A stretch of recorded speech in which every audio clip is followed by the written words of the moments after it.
The following program is rated TV MAL. It contains strong language and is intended only for mature audiences.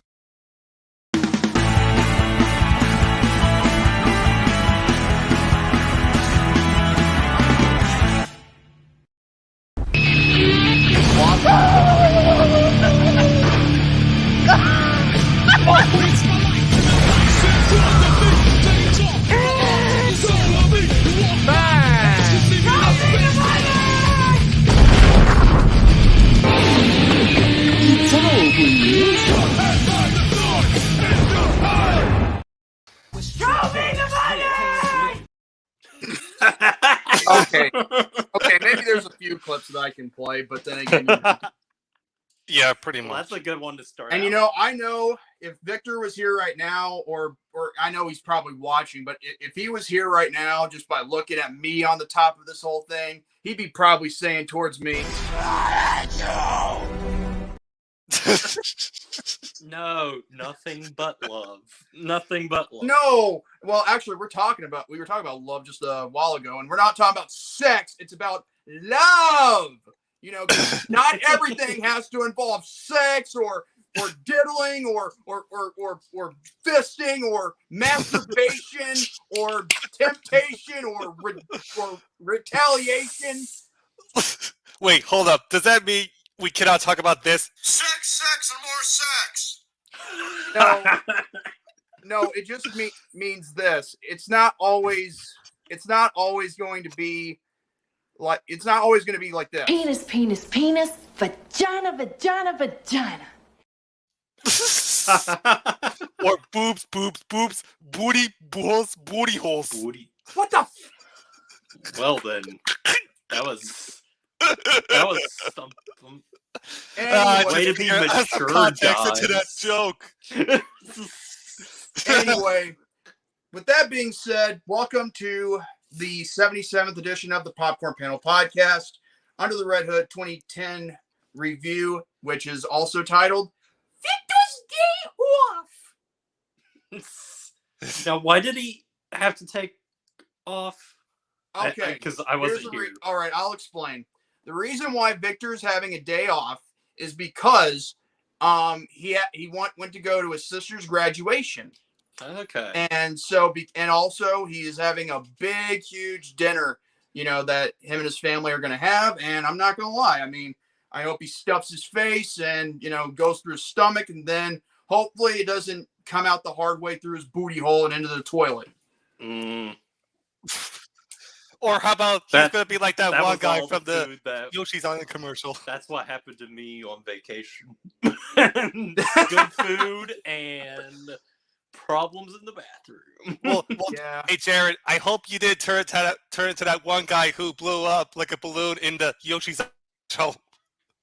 Speaking of, I need to ask you, Jordy, have you been to the pirate show in Pigeon Forge?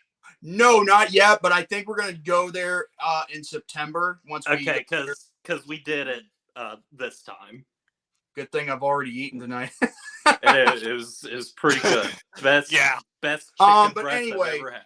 As usual, I'm the young blood outsider, Jordy Skow, aka J Mounds Legit, and also right here with me in chronological order is the Conqueror, William Braun, or William the Conqueror, as he's known on YouTube, and also to good old JR, Jared Ross, or the Saint, I would believe. I'm trying to get the thumbs up. No. Wait, are you on your computer? Are you? No, I'm not. Oh, you're on your smartphone? Come on. Yeah. There it is. There it is. Okay. What was it?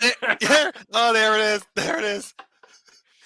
There it is. Yeah, it's your show, but you can always let me do introductions to everybody like Romy would do back in the day.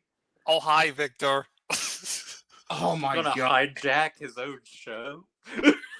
Hold on a second. Where's that clip? Wait.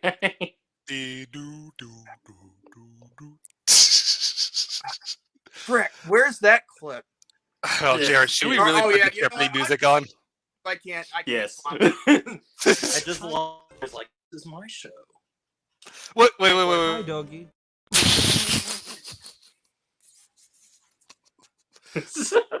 Where's my dog when I need her? We have to go back to the way it was. That's to a the lost. way it was. Oh, okay. He said was. Okay. Yes. To the way Well, it we was. have to go back. I That's a lost reference. got that reference. Well, either way, just show trust and also freaking, benefit of the doubt. Hot takes. Oh my gosh, this is gonna be hilarious. Anyway, let's go ahead and say hello to people in the chat other than Victor, because again, he's here in spirit. I see the always loyal Hunter Hughes. We got Hunter Hughes as always. He's always here, and you know what? That's loyal watcher. Same with Jose. And we only got 9 people watching from what I can see. Okay. I mean, that's still very good. Speak up in the live chat. Where is I thought you were everybody? gonna say, I speak up. I'm like, I'm speaking as loud as I can. Louder! No, it's called louder. Like, dear God Almighty, I feel like I'm taking crazy pills. I mean, I could speak louder. I'm just soft. I'm just naturally soft Wait, spoken. well, we're not except even. for when I get excited. We're and not I'm even like, 10 minutes in yet. Be quiet. okay. I'm in season 1, episode 5 of Lost. Not bad. Not bad. All right. Okay, Hunter. Okay, on Hunter. season 2 of Adventure Time. Time. Which there's a Since I live with my connection dad, this I can't because Joe yell like that. DiMaggio. Oh my God. I didn't know you lived with your dad. Anyway, hold on. Let me just read this comment real quick. I don't know what you're yelling about. Yeah. Oh don't my give God, Hunter context Victor, you have to why put Jack it. says that line. Just like how William ruined. You have to put it. Don't say it. I can't even. I don't even know what Oh, you're saying because it's blank. Don't. I know. Jared, I you know what it exactly what I'm is. talking about, but don't say it. I know what it Don't is. say it like That's hilarious. last time. It's like how William blank getting blank, or S blank getting blank. I don't know, I don't know. Let's because see. he's gonna come in being like, "What the H is wrong with you?" If you haven't seen Anchorman, what are you doing? Even to this day, I still kick myself in the balls after doing that. My gosh. Did you really kick yourself in the gonads? What? The gonads, the testicles, the balls, I know. the floppy I know. bits.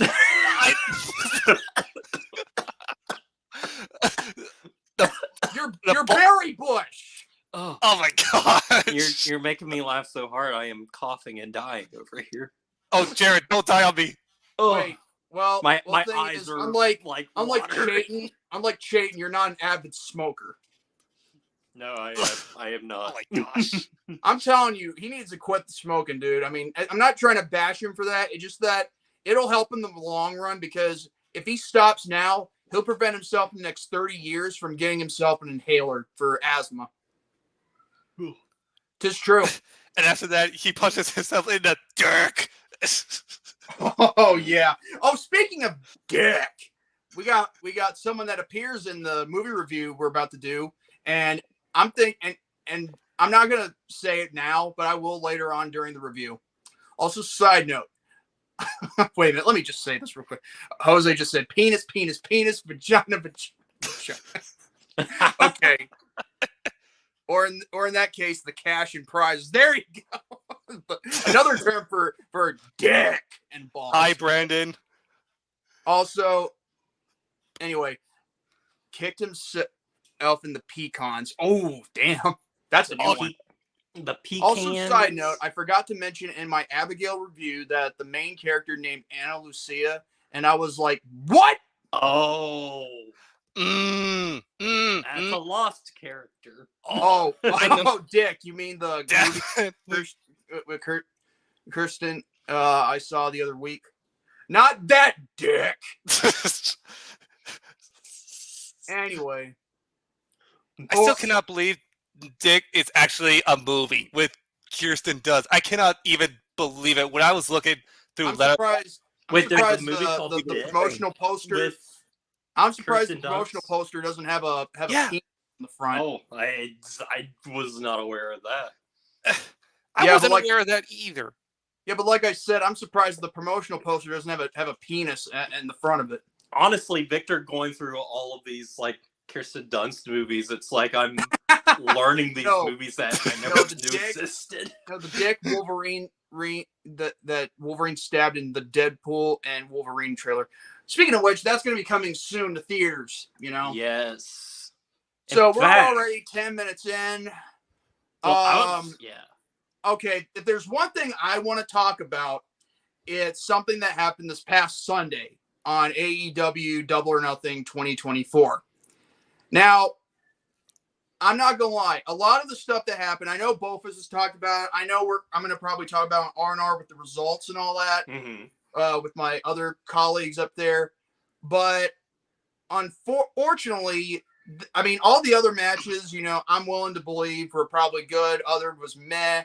That's what I'm thinking because I didn't watch the pay-per-view. But I did come across a clip from on YouTube where it showcased the return of a favorite of AEW and also someone who has re-signed with AEW. Maxwell Jacob Friedman, MJF. So I'm just going to say for the record, I think this is a good idea for AEW because when you think about it, AEW is getting its ass kicked. Okay? Both in ratings, crowd attendance, you name it. And I mean, and sure, you got some old school names like Adam Copeland, formerly known as Edge. You got Chris Jericho, John Moxley. You got big main event stars up there. But what you don't have is interest and someone who is a minute for minute draw. And ever since CM Punk got fired, wrongfully, mind you, which I'm in his corner all the way ever since that, after that footage was exposed. Thanks a lot, Tony Khan, you asshole. Yeah, basically I'm on Team Punk. But when it comes down to interest and trying to make something relevant, AEW is not in that category unless they have MJF. Now, MJF, he came out after Adam Copeland came shooting his mouth off in the ring. They were like 20 minutes into the pay-per-view. I think they already had their first match. I'm guessing to assume that Will Ospreay had just won the international title from freaking Roderick Strong. And Adam Cole, you know, he comes up there like, boom, and Adam Cole, baby. And yeah, speaking of MJF, cue the clip. Oh, yeah. I'm going to have to play that clip right now because, again, it is quintessential. But if it's okay, here it is. You fucking mark! Oh, trust me, he didn't just say thing. He also said other things too. But I'll get to that in a minute. So basically, he came out there looking like Triple H returning to WWF in 2002, the 1st of January. And I'm telling you, it looked like Triple H 2.0 like to me. But he didn't do a pedigree, thank God. Basically, he fooled everyone to thinking that him and Adam Cole were still cool. They shared a hug, and then all of a sudden, bam! Right in the angled nuts, he kicked Adam Cole right there, and then Adam Cole, yeah. Oh God. Payback's a bitch, and he's gonna make Payback's a bitch, and MJF is gonna make Adam Cole his bitch when it's all said and done. MJF and Braun Breaker must go to the same guy for spray tans. I'm looking what Victor and Soren are talking about in the chat and everything about yeah, Memorial Weekend had like my God, worst Memorial Weekend box my office gosh. Memorial in Weekend, like 30 years. Was actually pretty good. Okay, let's see what we got. Wait, Victor's Day Off sounds like an unofficial sequel.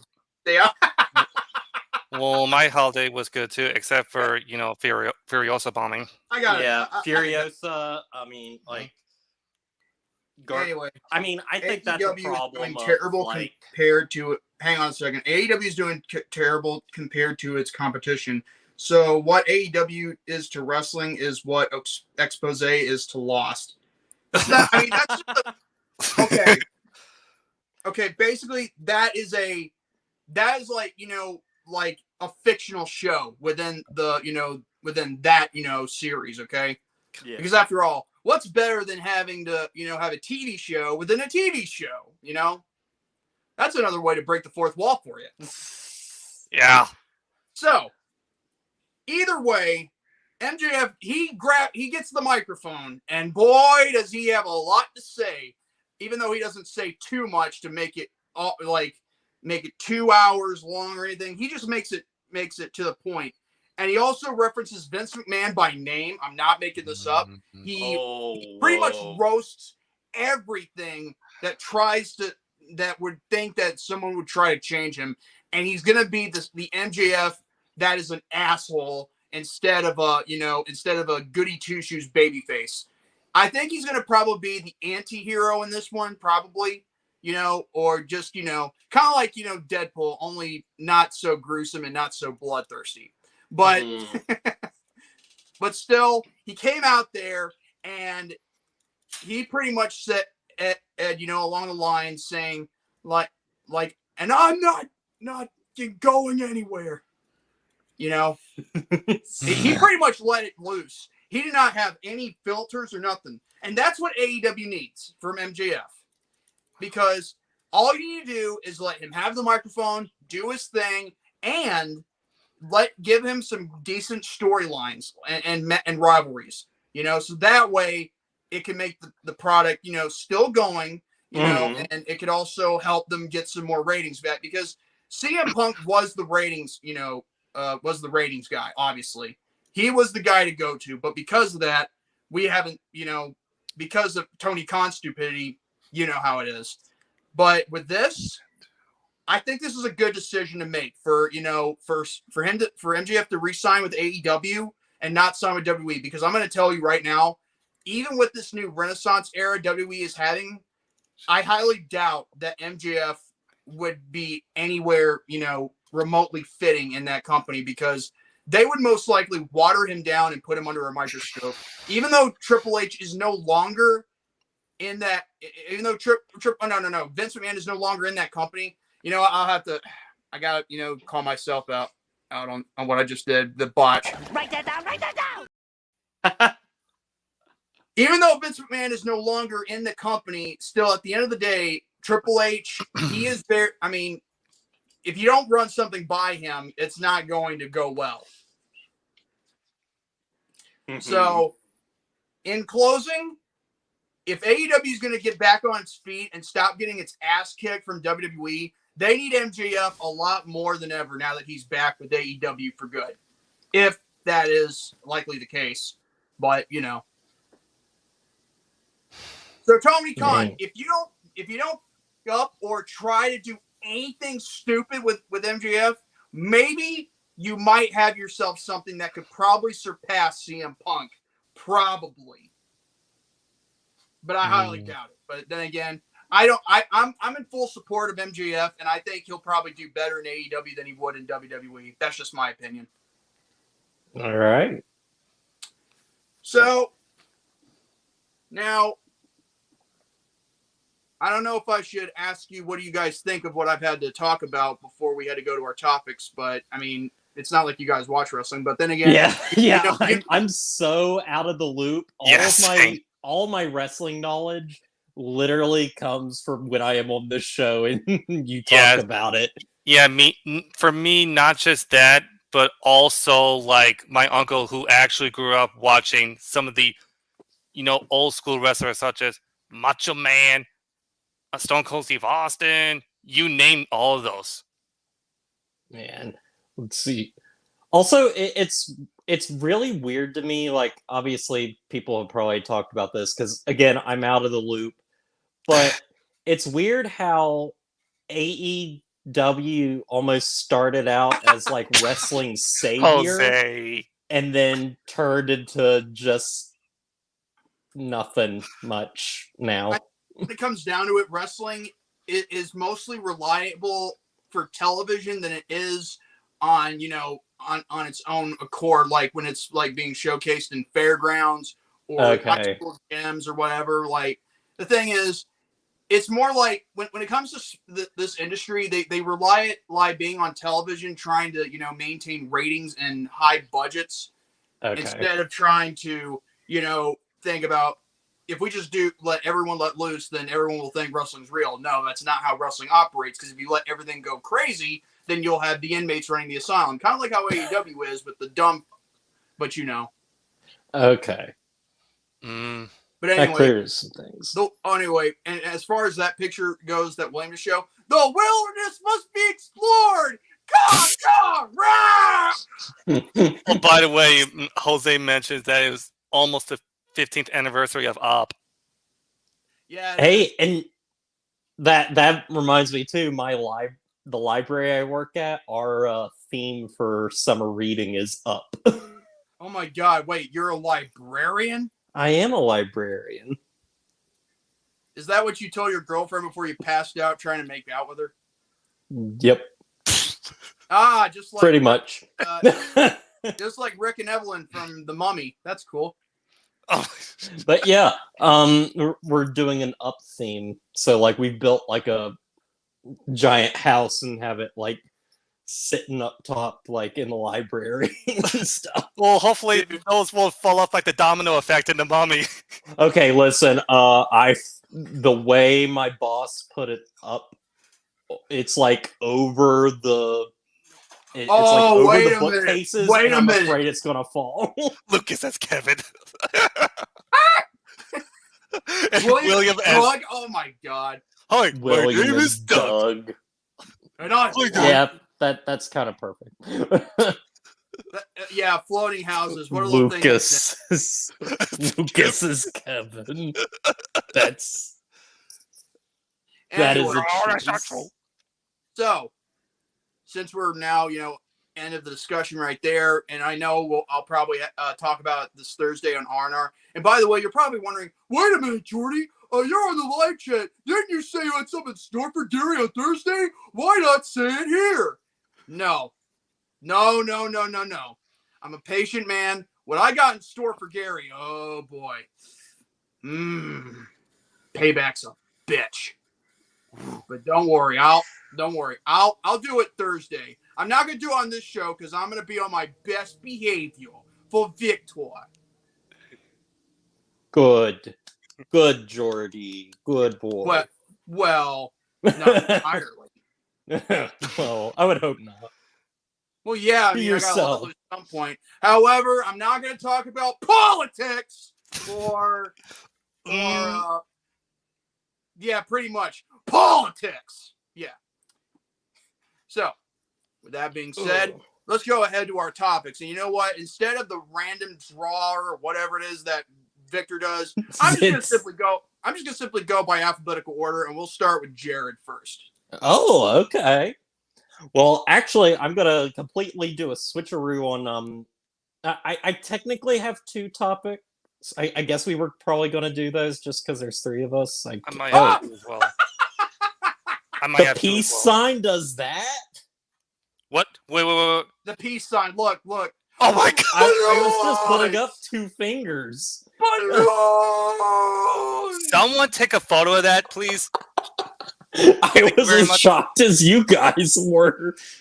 My phone does so many weird things. I actually saw it the second time there. Let's see. But yeah, I'm gonna do a switcheroo on one of my topics because I was gonna do a Watch Mojo list, but there's actually a much more interesting thing going on that we've already mentioned, and that is always watching with the Watch Mojo JoJo list. Oh, yes, it's probably a good idea that we're not doing it. Yeah, because I'm getting real sick and tired of hearing that site. I feel like it's more negative than positive. Well, here's the thing. Like, I don't think of it very negative as like other people do, but sometimes their lists really do suck. And like we're gonna this be like one in that a I do circus tent. have sucks. Looks like we're gonna be a circus tent watching all these lists. But actually, yeah, I wanted to. It like sucks like a vacuum cleaner, but it blows like a hairdryer. I actually wanted to bring up that whole thing with the Memorial Day weekend, like box office thing, and like what that like says for like movies in general. Because this weekend was not a good weekend for movies. In fact, it's not been like the best summer like so far, like with like box office draw. Well, yeah, I mean, the thing is, like, when it comes down to movies nowadays, not a lot of people. I mean, they're slowly coming back when it comes to trying to get people to watch movies in theaters nowadays. Yes, but I mean, again, you can thank the pandemic for that, and because we all got stuck. We got stuck in our houses or complexes or wherever it is you live in, having to watch streaming services and all that other stuff. And I'm also thinking too is like the two movies that came out. Like I saw this one article that gave like a few different explanations, and one of the explanations that they didn't even talk about that I think is like very important is like, okay, so the two big movies that came out were Furiosa, a Mad Max saga, and the Garfield movie. Don't get me started on that. I'm not even talking about the MCU, okay? Yeah. Problems arise with the fact that, well, for one, with, say, Garfield the movie, is it a movie that people were even interested in to begin with? Like, I know there's a lot of, like, people tired of Chris Pratt, even though we all like him still. I know. I know, Hunter. I know. But then again, we came out as stronger men, do we? Yeah. I'm simply being funny, brother. It's okay. But anyway, but it's true, you know, in more ways than one, you know, that it did cause, you know, like it did cause a lot of problems for movies, you know, in regards to not, you know, be in theaters, you know, and it is pure help for movie, you know, enthusiasts. You know, to not go in theaters and do reviews and such as that, you know, after watching movies. But still, at the end of the day, at least we got through it. Yeah. We were able to, you know, to overcome it. I mean, sure, there were losses, you know, here and there. But at the end of the day, we still have to go strong, you know, for the ones that we lost. Yeah. So, but for this list, what is it that you got out for us, Jared? Well, I mean, I was talking about how one of the problems that I think was just a lack of real like momentum for like these films, and then it's like a lack of interest because it's one of those things. It's like who was excited for this Garfield movie? I think for me, I'm kind of interested in Garfield only because I saw you know the what is advertisement? That's yes. right.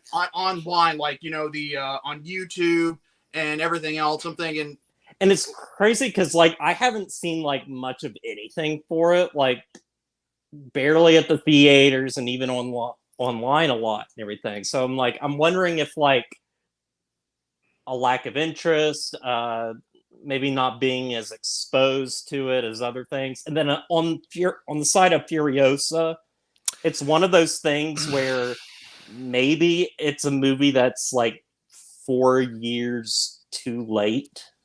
Probably. Yeah. Because the Furiosa was originally supposed to come out like it was originally going to be like shot back to back with Fury Road, which was what, 2015, 14? Yeah. Okay, yeah. So it's like it was supposed to originally come out around that time and everything, and you know, it has like a similar aesthetic, and it's kind of like, are people, because Fury Road comes out and it is a pretty like solid hit and everything. The budget was like 100 some million and it made like 300 some million, which is still, you know, fairly good and everything. But then again, I think too, Mad Max is not like a tent pole kind of franchise. Like, it's a franchise that people know and it's done well in the past and everything, but it's not like... Hang on a second, Jared. How you doing, True Anonymous? True Anonymous. Like, seriously. And also, like, I feel like personally believe, like, in the beginning when Furiosa was announced as a prequel, people weren't, like, as much interested into, like, how this film is going to be depicted, you know? Yes, and that's the biggest thing with, like, prequels and a lot of people's, like, waning interest of, like, you know, just telling a story where we kind of know the outcome and everything.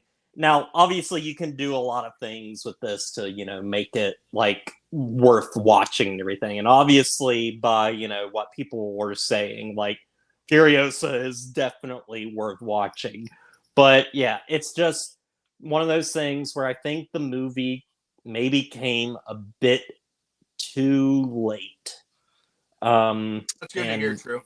Yeah, and then it's also, I don't know, it's crazy because this entire summer so far hasn't been, like, amazing. Like, Kingdom of the Planet of the Apes has done, like, really, really well. I'm actually, like, really surprised and everything, especially after War for the Planet of the Apes did not do as well as the previous two films. Yeah, I remember that movie didn't, like, do well here in the US, right, Jared? Because I think Dawn for the Planet of the Apes, like, almost made, like, I think it made somewhere around 800 million, and then War for the Planet of the Apes was, like, give me 1 second. 400 million some, I think. Box office. Yeah. Check that for me. Box office. Okay, let me see here. Okay, so it looks like for Dawn of the Planet of the Apes, it managed to top the weekend box office chart of the country, beating Transformers: Age of Extinction. No, I mean, lead the chart for 3 weeks. It looks like. See, that's pretty good. But overall, worldwide, 710 million. Okay, so not 800 or not a 800. Yeah, 800 million. Yeah, I can't figure out my numbers right now. Wait! You can't figure out your numbers? Does that mean that you'll have to, like, you know, visit the Count from Sesame Street? Yes. Or you'll have, or if you go to calculus in college, but yet your grammar isn't improved. 1, 2, 3. Oh, it is. Thankfully, I never had to do calculus. I just did basic math for college. Math. But yeah, it's just been a really weird time, I think, for movies where it's just like the big tentpole movies coming out and everything haven't really been hitting. Like, how has, like, If been doing? I haven't, like, I haven't even, like, checked on that movie or so. Oh my gosh. Off topic, Jared, but War for the Planet of the Apes grossed like 146 million in the United States and Canada. Wow, and it made like I haven't seen F yet, but I'm 300 million less than Dawn. I might see it, you know, sometime this week, but then again, I'm not gonna like keep, counting my chickens before they hatch before I see another movie in theaters. But I'm saying it. I am a Planet of the Apes whore. I love that franchise so much. I love them too. I want like 12 more sequels. I'll watch them all. Okay, 12 sequels. You know, let me tell you something. If the Star Wars franchise were to have like 12 more movies that continue the Skywalker saga, I'd be burned out. Okay, hold on a second. Terrence said something funny in the film form. The Count from Sesame Street. Oh yeah, by the way, this show is sponsored by the number 9 and the letter J. Yeah, the J standing for J-Man's Legit, and the number 9 is the same number as Victor's IQ level. I mean, I know, I'm an asshole. You are a funny asshole, more like it. No, I was saying, I mean, that's accurate, but... Wow, Jared, you're letting out your inner asshole. Listen, my boss and everything, when I first started working at the library and everything, it's like, yeah, Jared, he's nice and quiet and everything, but quickly she learned that I can be kind of a bitch. I can be an asshole. Well, you're not just a bitch, you're a sassy bitch. That's it. That's the key word. Sass. Sassy bitch. I better get Apes in mech suits at some point if there's 12 more sequels. Oh my god, Planet of the Apes. I think they've got more movies than Star Trek, I think. Am I right? Well, I mean if you they got 9 movies, an animated show, and a live action show that all lasted like 1 season.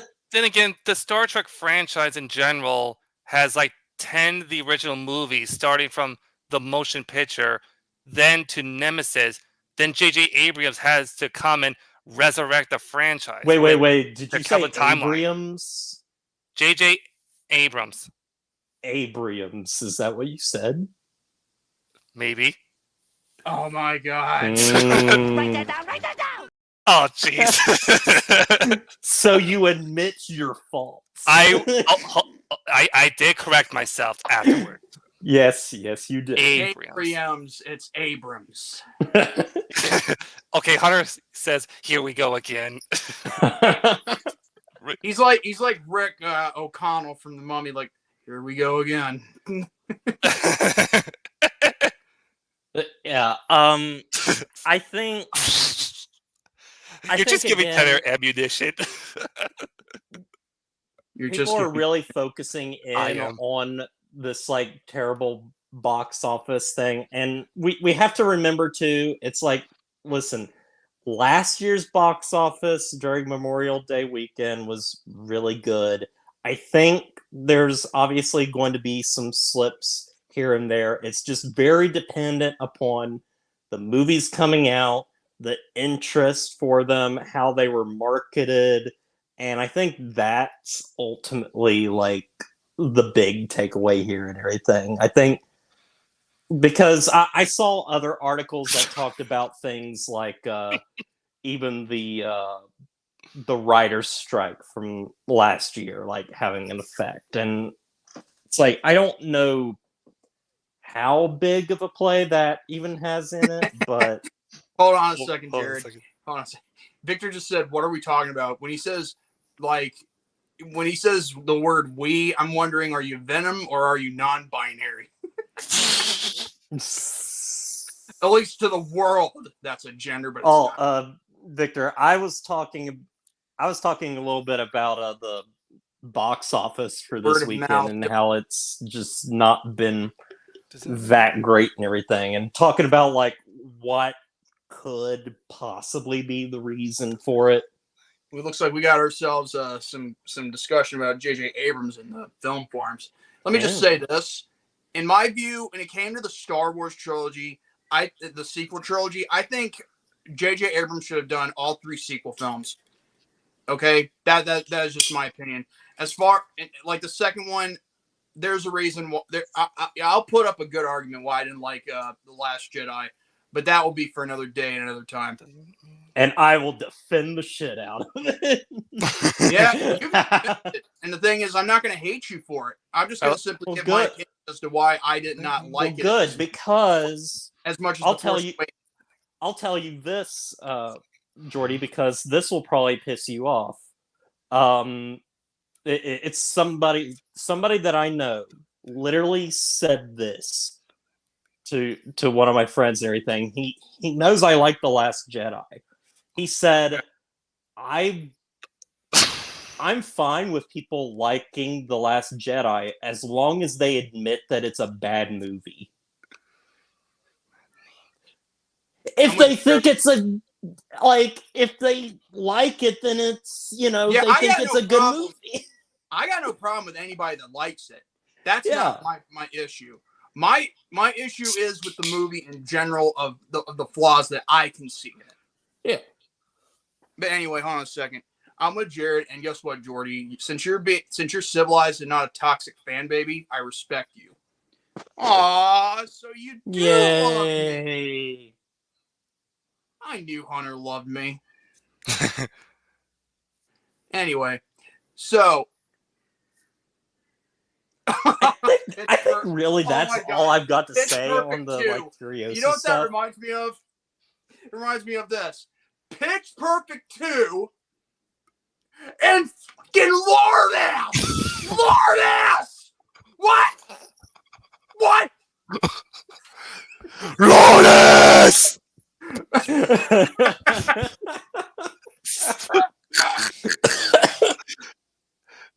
I know someone who has an issue. Hold on a second. Hold on a second. Wait, I know someone who has an issue with people liking The Last Spaghetti. Ooh, damn. As if I really look like this. Hold on, Jared's friend. Oh, wait. Listen to this. I hate you, Jordy, because you shat on Dave Filoni, you big fat meanie. Oh my. We need to get a clip of that for the next week's show. We do. Like, as if I really look like this. Along with the other clips that we need. I mean, sure, we'll probably be egging off. I mean, you couldn't make a movie out of these clips now. I don't really Well, what's the editor going to be? Who's the editor going to be? Or the writers? Or the directors? Or the producers? You know what? I think I can provide the clip. Don't worry about that. Well, who will do the score, too? I don't know about the score. The score is your imagination. No. I know what he means with that. Imagination.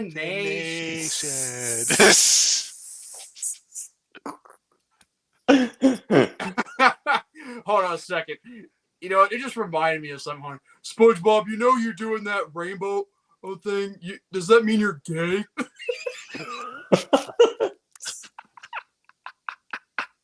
Anyway, I'm done with my topic. I'm done with that topic. I might do some more later. Okay. Well, maybe. Actually, I mean, you can still go on with whatever you got now. We've only talked for like 22 minutes. Okay. Because we talked a little bit about We're the same fate as S blank. Because we talked a little bit about Planet of the Apes, and I wasn't on here when I had finally watched Kingdom of the Planet of the Apes. So I wanted to do my own ranking of these movies that I love so much. Oh, well, this ought to be good. We can't do a tier list because we don't have the tier thing. But no. So I'll just be naming them off from what I think is worse. No. Worst is down here. Best is up here. Wait a second. Hold up a second. Jose just sent me something. What's this? What is this? Hold on. Yeah. Why did Jurassic World Dominion still named number one? That movie was a piece of fucking shit.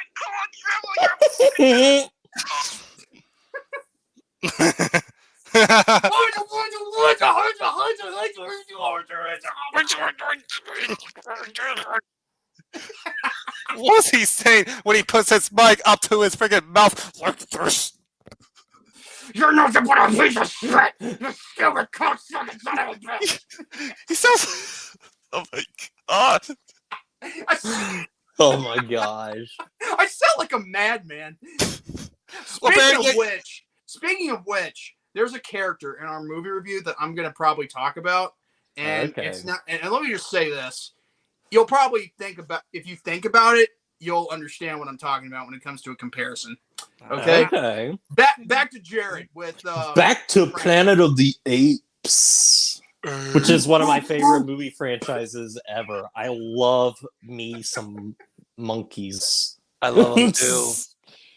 So yeah, this is one of my favorite franchises, and I had never actually watched all of them until like a couple years ago. One of my best friends and I, we sat down and we watched the original 5 plus the remake back to back, and that was an experience that I will never forget. And since then, I'm always in the mood to watch these movies. I think they have like really awesome commentary and stuff, and some great acting and ideas. Wait a second. Something tells me Parker would hate these movies if they were blue. I'm blue, da-ba-dee-da-ba-die. Victor's not here, so we can sing all we want. No. No. Well, William's the party pooper, so what no. But yeah, so there are 10 movies. I'm not the one that says no singing. Well, no singing then. Well, actually, you know what? Oh my God, there's a movie that actually has that song, even though there's another version of it that was done on YouTube a long time ago, and it's also for Blue Cane as well. But I don't remember what that movie is called. It has Amanda Bynes in it, and it has Frankie Muniz in it too. Oh, yeah. You're talking about the oh shit, I can't remember that movie now. Yeah, I know. Big Fat Liar. Big Fat Liar. There you go. Big Fat Liar. Yeah, it's actually, I think it was viewable for free on YouTube. I don't know if it still is, but let me check. I was almost thinking of Max Keeble's Big Move for a second, but yeah. See, yeah, it's still viewable for free with ads. Nice. Okay, so anyway, Planet of the Apes ranking. I love this franchise. This list will be pretty straightforward. There's some differences I feel like I will share with, or I won't share with majority of people maybe watching, because spoiler alert, War for the Planet of the Apes is not my favorite. Oh my God, you just fought. Write that down, write that down!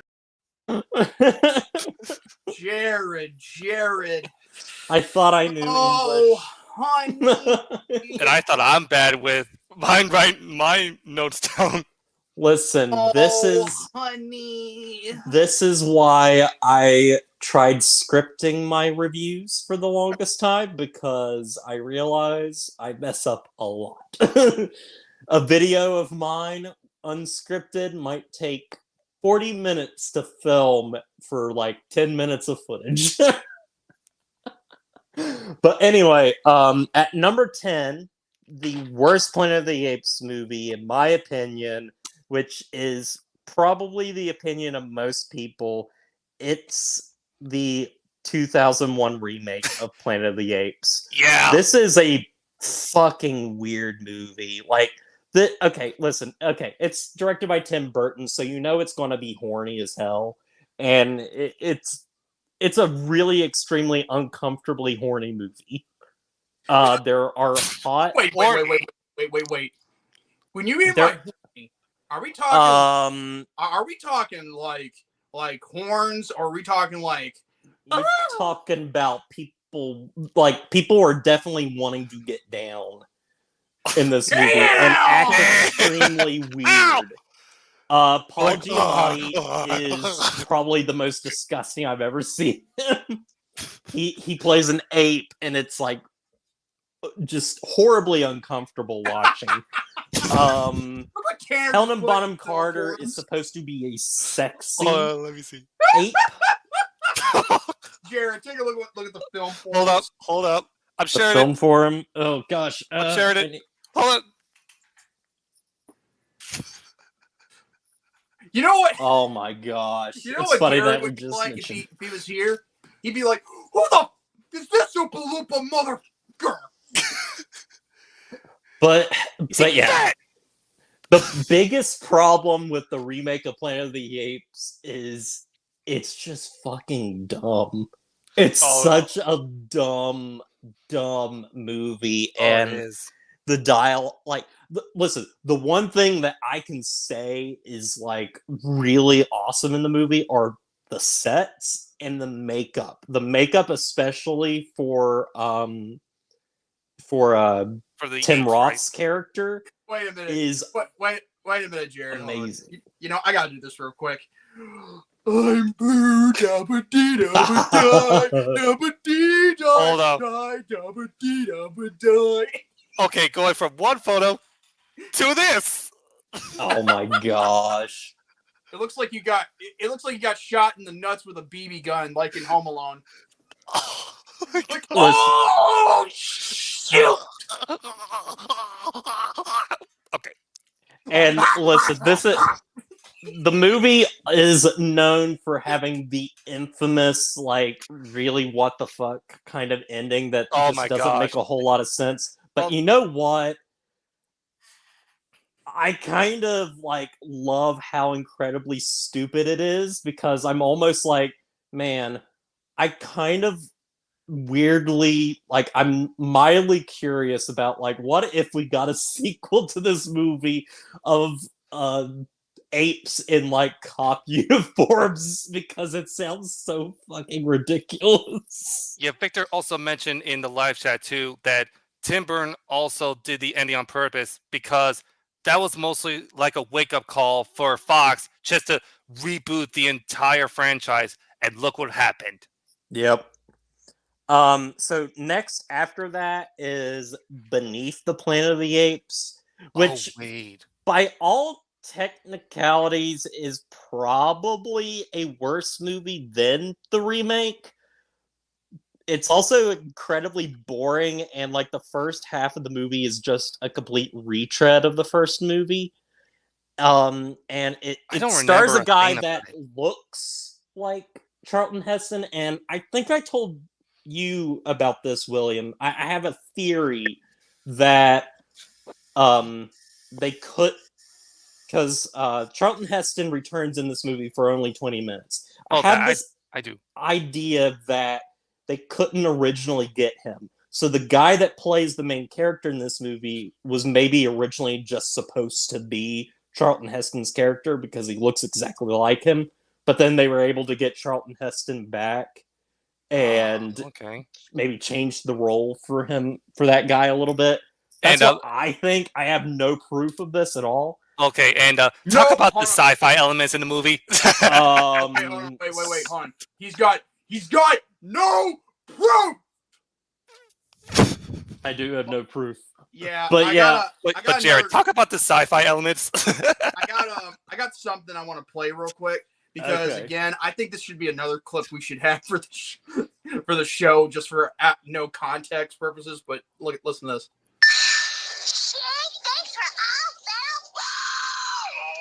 Oh my gosh.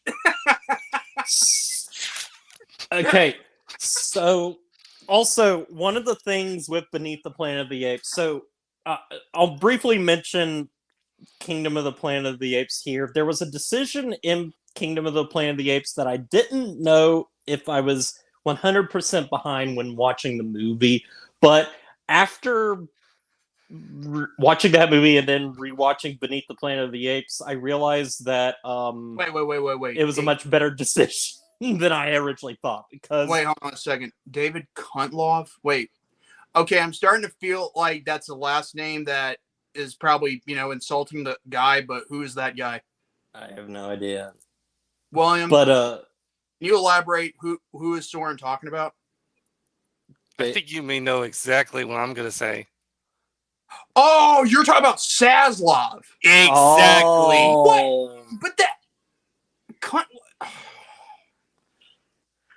So I need to have a talk with how you have to, have to insult the guy, even though I'll admit that's funny, but there are other names we can use, with the Z word, like with Z, Zaslav, because again, I mean, there are other things we can use, but I'm not trying to bash on the kid. Yeah, but then again, Zaslav is worse than Rothman, dude. Yeah, I mean, yeah, he's worth. Write that down. Write that down.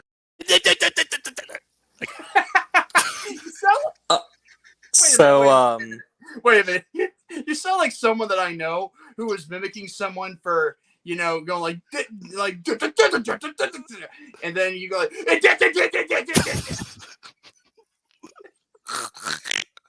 I'm such a freaking funny ass am I? You're more like a funny goofball than an ass, but well, then again, because here's the thing, Victor's the ass. Let's be real here. But yeah, David Kuntlop, I'll admit that's clever, but we got to think of something, something better, Yeah, maybe like bitch love, Oh gosh, but go ahead, Jared. So yeah, but Beneath the Planet of the Apes also has the weird sci-fi elements of these humans that live beneath the planet, in the caves, that have telekinetic psychic powers. Dude, that element sounds so weird, but it kind of like makes no sense to like the actual plot. And it's so weird. And then at the very end of the movie, spoiler alert, Charlton Heston blows up the Earth. Oh, I think I know exactly what you're talking about now, Jared. He blows up the Earth, and there is like some weird like narrator at the end and everything, because he didn't even want there to be a sequel, so he killed the chance of any sequel, but then they found a way. What was the bomb created by J. Robert Oppenheimer? I wish. But yeah, so that's number 9. Number 8 is Battle for the Planet of the Apes, and this is... That's where exactly I have it, yeah. It ends the original, okay. films. I got something for Soren to use, okay? I got a better idea. I'm gonna put it in the live chat. Oh wait. All right. Oh, God. But continue talking. So, like, Beneath the Planet of the Apes, I'm on Battle for the Planet of the Apes. Battle for the Planet of the Apes is kind of this generic, bland movie that I kind of like. As soon as I watch it, I forget what happened in it. Like, Beneath the Planet of the Apes is a boring movie, but it's a far more interesting movie than Battle of the Planet of the Apes. But yeah, it's just very forgettable. Victor? Yeah, I saw that. I thought I publicly admitted on this show that I was an ass, man. Yeah, and Soren, yeah, there you go, Zeslov. That's even more better because it starts with a Z. Well, that's why I like asses. He's a little zesty. Tits and asses all the way, huh, William? More so, like asses for me. Anyway, what I mean is the reason why I say Zeslov is because I looked up the word. I had to look up bad words that start with Z, and I know it's kind of weird. I'm looking for bad words, right? I know. So yeah, and it says, and I looked at this one, zestless, and the adjective means adjective less zestless. Comparative, more zestless. Superlative, most zestless. Lacking zest, passionless, and enthusiastic. It does kind of bring Zaslav to a T, doesn't it? Yeah. Oh. Yeah. All right. So onward to number 7. At this point, I like all of these movies. We have Conquest of the Planet of the Apes. It has the problem of just being very, very low budget. But it has a fantastic performance from Roddy McDowall as Caesar. The final moments of this movie are like ingrained into my brain. They're just like really impactful and incredible to watch. It's a weird kind of dystopian kind of movie that I quite enjoy. And then after this, number 6 is Escape for the Planet of the Apes, and this is an awesome movie. I like that movie a lot. Really good. Escape is able to reverse all the stuff that happened in Beneath the Planet of the Apes, and the characters of Zira and Cornelius escape the Planet of the Apes and go through a time loop and end up in the 1970s of Earth. And so it's kind of like a retcon. It's got social commentary. It's got some comedy. It's actually a really funny movie and a really dramatic, sad movie too. It's really freaking good. Really, really awesome. Now, after that, at number 5, I have Dawn for the Planet of the Apes. This is a great movie. This is a fucking great movie. Dawn of the Planet of the Apes. That's wow. Wow. Okay. Yeah, I have it at number 5. That's surprising. But listen, after from Escape onward, I just freaking love all of these movies. So it's like they're almost interchangeable. Dawn for the Planet of the Apes, you get more Caesar, you get more of the interpersonal relationships with the apes themselves. I love Koba as a villain. Oh, dude. His hatred, towards humanity, not only is depicted correctly, but it makes perfect sense as to why he thinks he has a perspective on the humans. I'm just not a big fan of the human characters in this movie. I just find them very bland, which is why I put this a little bit lower. I don't really care for I can't even remember his name. You can almost sympathize with him. Yep. But I do like Gary Oldman's character. I really like him in this movie. But yeah, Dawn for the Planet of the Apes is awesome. I love especially the first 10 or so minutes. That's very no dialogue and everything. Next, this is going to be crazy for some people, but it's War for the Planet of the Apes. This is the ultimate this is a great showcase for, Andy Serkis, and his performance is incredible, and having him, facing off against Woody Harrelson, which is probably the best villain in this franchise.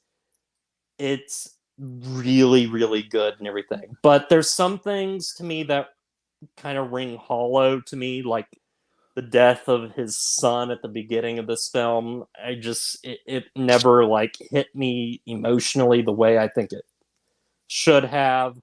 There's things about it that feel like retreading things we've already seen before, but it's still fantastic, and a fantastic ending to a phenomenal trilogy overall. I'm not bashing this film. I think freaking love it. I think Andy Serkis also gives out the best performance in the entire trilogy, I think.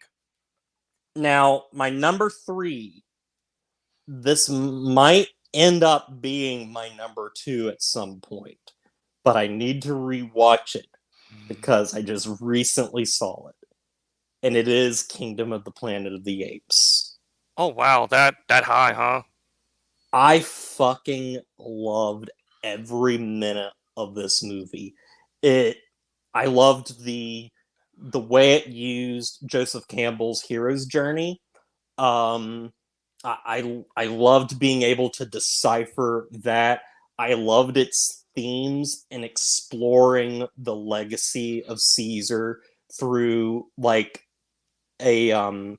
through people that use it to better themselves, to those that seek spiritual fulfillment. I think that's incredibly powerful. I love the character of May. She is a fantastic, but Noah in particular was a character that I really related to, and I loved the slower pace of this movie. I'm so glad that there is a big budget movie like this that is we're going to take our time with these characters, because I thought the beginning of the movie was kind of slow and everything, but what it was setting up I thought was really great.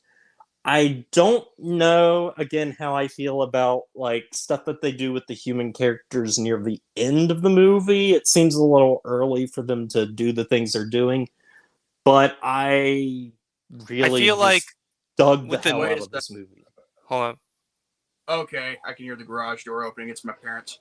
Yeah, I feel like if they're definitely going to continue on with the next film, Jared, they definitely will have to focus a good amount on the human characters and make sure that they're well fleshed out, and like how similar to Noah's character. But I was really impressed with this movie. I was too. It shocked me at how much I like really loved it. And then number 2 is the original Planet of the Apes. I've recently rewatched this movie. I love like the first like 40 minutes or 20 so minutes of this movie. That's just them like in this desert landscape with, and like you don't see any of the apes and everything, and it makes the impact really good. The effects for the apes and stuff is really cool to see. Obviously it's dated now, but it like for what they had, it's amazing. I like the religious angle that they take and everything with their whole like lawgiver system and stuff, and that's stuff that I love that they implemented back into Kingdom as well. But Planet of the Apes is just a really classic sci-fi movie with like an incredible ending. Oh, it sure is. Like even like during the time of its release, people had their mouths jaw dropped as to what they actually saw in the final few frames of that movie. Yes. And now I love it. I think it's great. And now number 1, I originally said this back when I was like talking about movies that I would eventually maybe give a 9 if I rewatch them and stuff.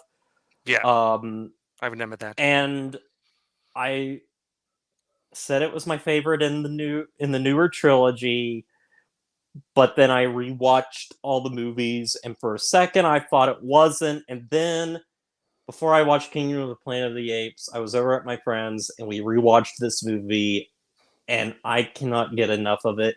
My number 1 favorite Planet of the Apes movie is actually Rise for the Planet of the Apes. Yep. Okay. And it comes down to how much I love every character in this movie, from the apes themselves to James Franco and John Lithgow. Like, these are characters that I absolutely fell in love with, and the finale to this film is incredible to watch. And in fact, like the ending is everything about this movie. Like, I mean, you can say this about like something like War II, but everything about it was just very emotional watching it.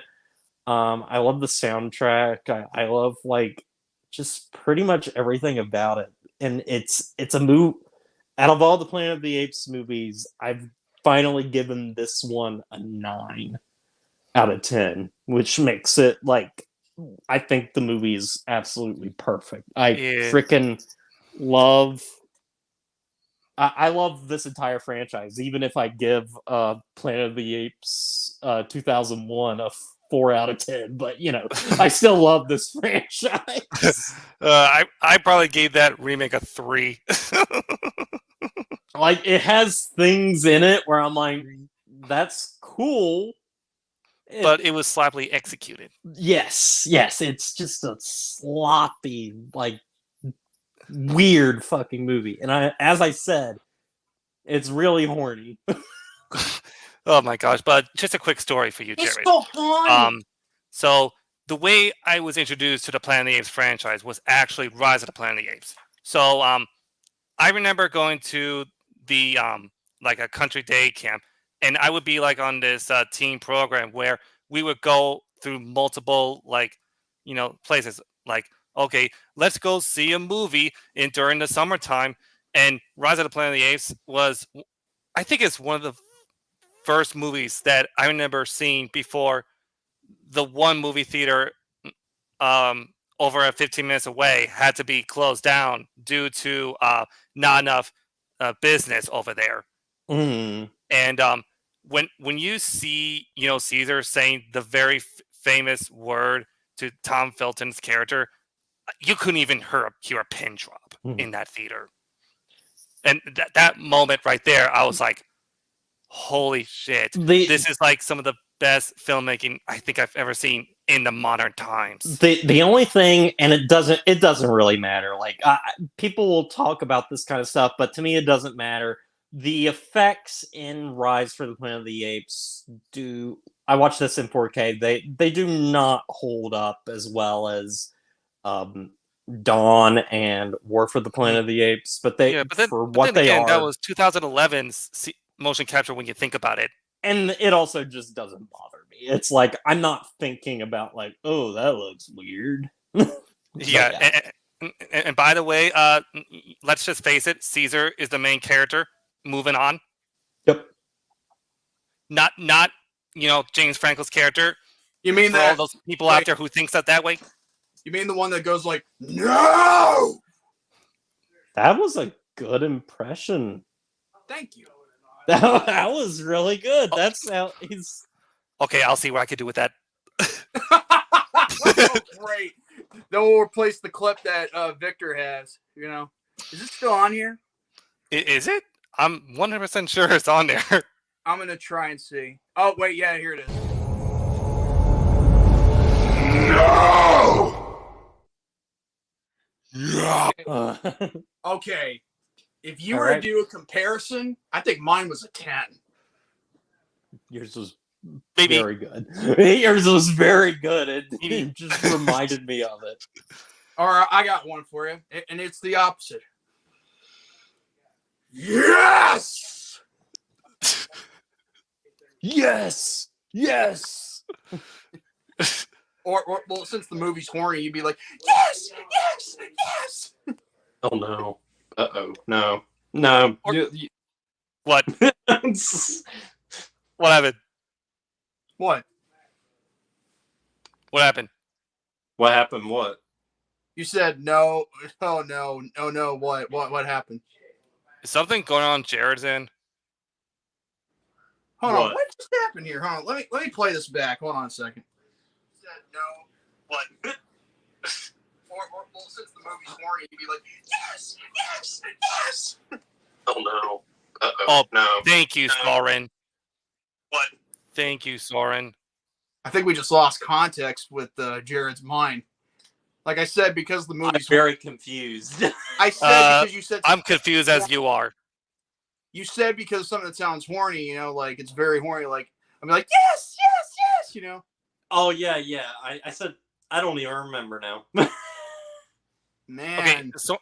Okay, now Soren says Andy Serkis should have won Best Supporting Actor for this movie. I agree. Yeah, I'm done with my talk. Fuck you, Oscars. All right. I guess we'll go to me since since Jared's done. So tomorrow at 8 p.m. Eastern, as always, with Chillin' with Jordy, I'm gonna be doing some gameplay, and it'll be gameplay of Paper Mario: The 1,000-Year Door, the remaster for the Switch. Oh my gosh. Nice. And dude, let me tell you, I purchased it. It came in the mail the day after its release, and I'm kind of glad it did because again, I mean, this is South Carolina. I mean, and plus some of us, Southerners love some video games and wrestling and trucking and that other stuff. But oh man, you like that wrestling? That wrestling. You know what? My mom's mom, my maternal grandmother, God rest her soul. I remember when me and my cousin used to get into, get into scuffles and all that, because again, we're both, on the spectrum and all that. She used to say, she'd go like, Jordan, Austin, quit all that wrestling. I'm telling you, I mean, I'm telling you, if you were in my area and if you were like within, my circle or if your parents were in the circle, I believe and saw us, fight and then Mammy, that's what we used to call her as grandma to just break us up. She'd be like, oh, quit all that wrestling. You'd be laughing your ass off. But yeah, But yeah, Paper Mario: The Thousand Year Door, the remaster of the original for the GameCube. I've already played it for the GameCube and showcased it on my channel for Chilling with Jordy. I'm going to be showcasing it again this time for the Switch because this one I was actually anticipating for, just like for the other Nintendo games I purchased so far since Super Mario Wonder came out, along with RPG, Super Mario RPG, the remake. And then there was, let's see, Mario versus Donkey Kong, Princess Peach Showtime, and now with this. I was going to, let's see, when I went to my Tennessee trip, I was playing with some emulators on my phone, and I was going to play Super Mario RPG, but I kind of was like, I do kind of want to eventually just get the Switch remake, so I didn't play too much of it. Oh, I mean, it's fine. I mean, all things considering, but when it comes down to the remakes, I'm not gonna lie, they're actually pretty good. I mean, sure, they're not like the same as the original because that's the whole point. But at the end of the day, they're actually fun. Like, I mean, I was about to say Mario vs. DK. Look at that. Like Mario vs. Donkey Kong, that's like a GameCube, like a Game Boy Advance game, which started out with the Game Boy / Game Boy Color, I believe. I mean, nobody actually thought that would amount to anything, but it actually does. And it's actually being given its own game for a console. That's like a huge step in the right direction. And as far as, Princess Peach getting her own video game that I just played and beaten last week, I mean, I'm not going to lie. She actually looks pretty good in her own video game. And it just shows that, even girls can have their own time, even though you don't have to be a feminazi about it. But that's a whole different story. But with all that being said, I think we're all going to enjoy the gameplay of Paper Mario: The Thousand Year Door, the remake for the Switch when I play it for tomorrow night. Hopefully William will be there along with others that have been on my panel as of late. But anyway, if you don't know the rules to Chill Majority, if you want to get on the panel, you have to ask me on Messenger or ask me personally in live chat if I have you on Messenger or on Discord, so I can send you a StreamYard link or Instagram. It all depends on where you're at. And however, if you've been on the stream on last week's stream, I send the people who are on last week's stream a StreamYard link and ahead of time if they are, a constant, comer to my channel and all that. Or not a comer, most likely a guest. That's it, a guest. Now, I think, what else is there to talk about? I mean, I do know that Luigi's Mansion 2, or formerly known as Dark Moon for the 3DS, it's coming out next month. And I think I'll be getting that, and along with Spy Anya, which is a Spy Family video game. For some reason, it's not going to be available for the Xbox Series X, and I'm like, you sassy motherfuckers. Okay, maybe they're probably like exclusive to the Switch or something. I don't know. It's not exclusive to the Switch. It's only just for the Switch and for the PlayStation 5. But why couldn't they do it for the Xbox Series X then? You remember when everyone is all into this war with this whole console wars? That's the problem. People think because if you just keep one console off the table, it just means you need people to buy this console more, so that way they'll be paying more money. Mm-hmm. It's all about money for this console war. But at the end of the day, if you do it for all the consoles, you'd actually be doing a lot of customer service for the game and for its distributors as well. Jordy going seriously. Let's see. A couple weeks ago and stuff, it was like I've been really in the mood to play through Knights of the Old Republic 1 and 2. Oh my God, those games! I haven't. Okay, I have them on Steam. Let me say this real quick about them. I have not played them for the consoles, but I think I might purchase them, on Xbox just to see what they're like. See, and I looked, and there is not a PS PS4 or PS5 like version of those. And I'm like, You mean it's not on the PlayStation store or whatever? no. Oh Damn, wow! bro. I can get it for Switch, but Like, I kind of wanted to play them like on the TV, and I don't have.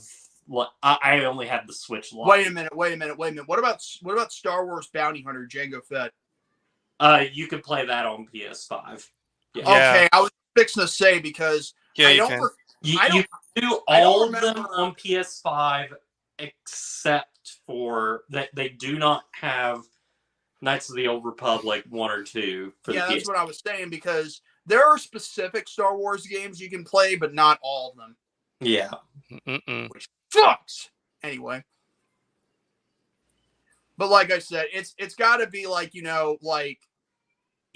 again, if they were to, do it for all consoles and all that, they would get more money out of it, and Yeah. more so with the distributors and publishers of it too. Well, that's what Square Enix is about to do. They're about to go multi-platform because they've been kind of underselling.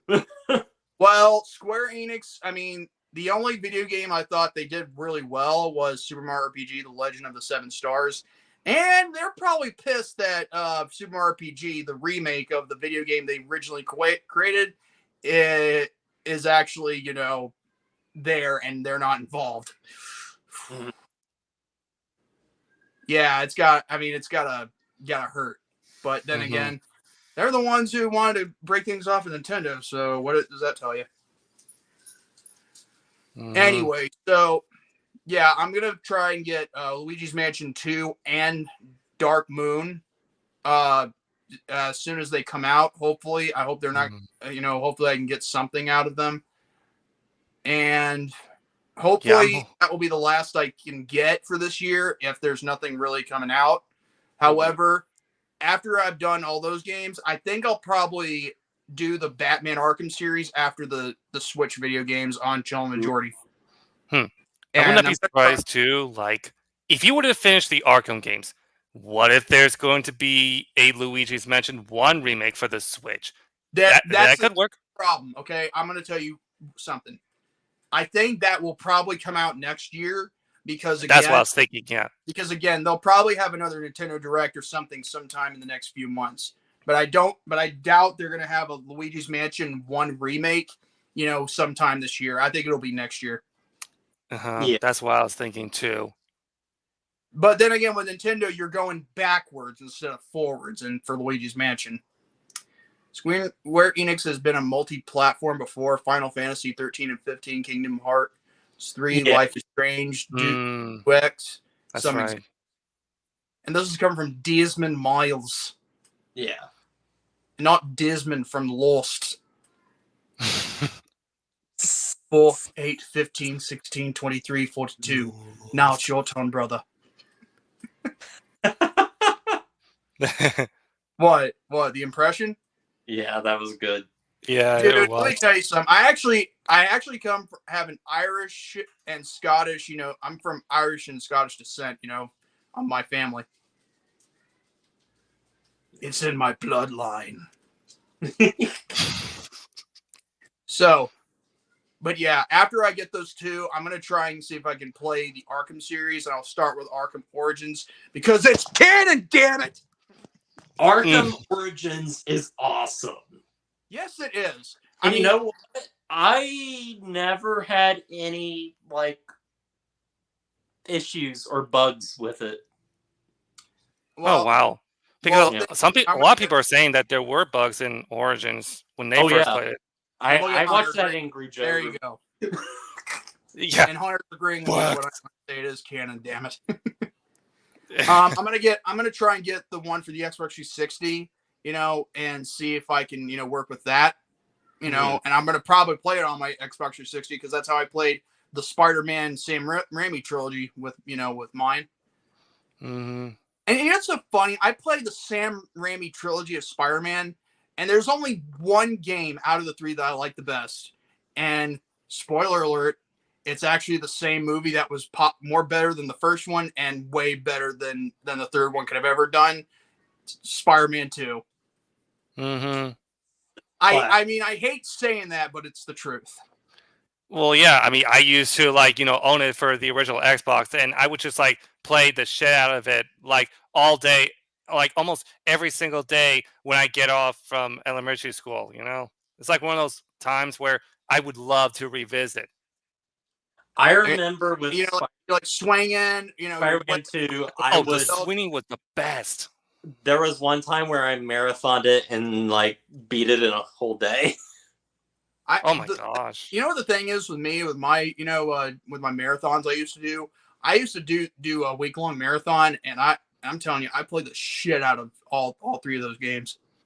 However, if there's one game that I cannot stand, like with the first time I went through it, it was okay, but the second time when I was playing it just for the showcase live, I'm telling you, the one with the lizard, at the final level of the lizard, it was. I was getting pissed. Oh no, Jordy, you were infuriated. Yeah, and you know what? You know what's so funny? I never quit. You don't give up, do you? I'm like, okay. I know if Romy was here, he'd be very pissed off, but I'll just go ahead and say it. I'm like John Cena. Never give up. You're gonna give him PTSD when you said his name. Yeah, I know. Okay.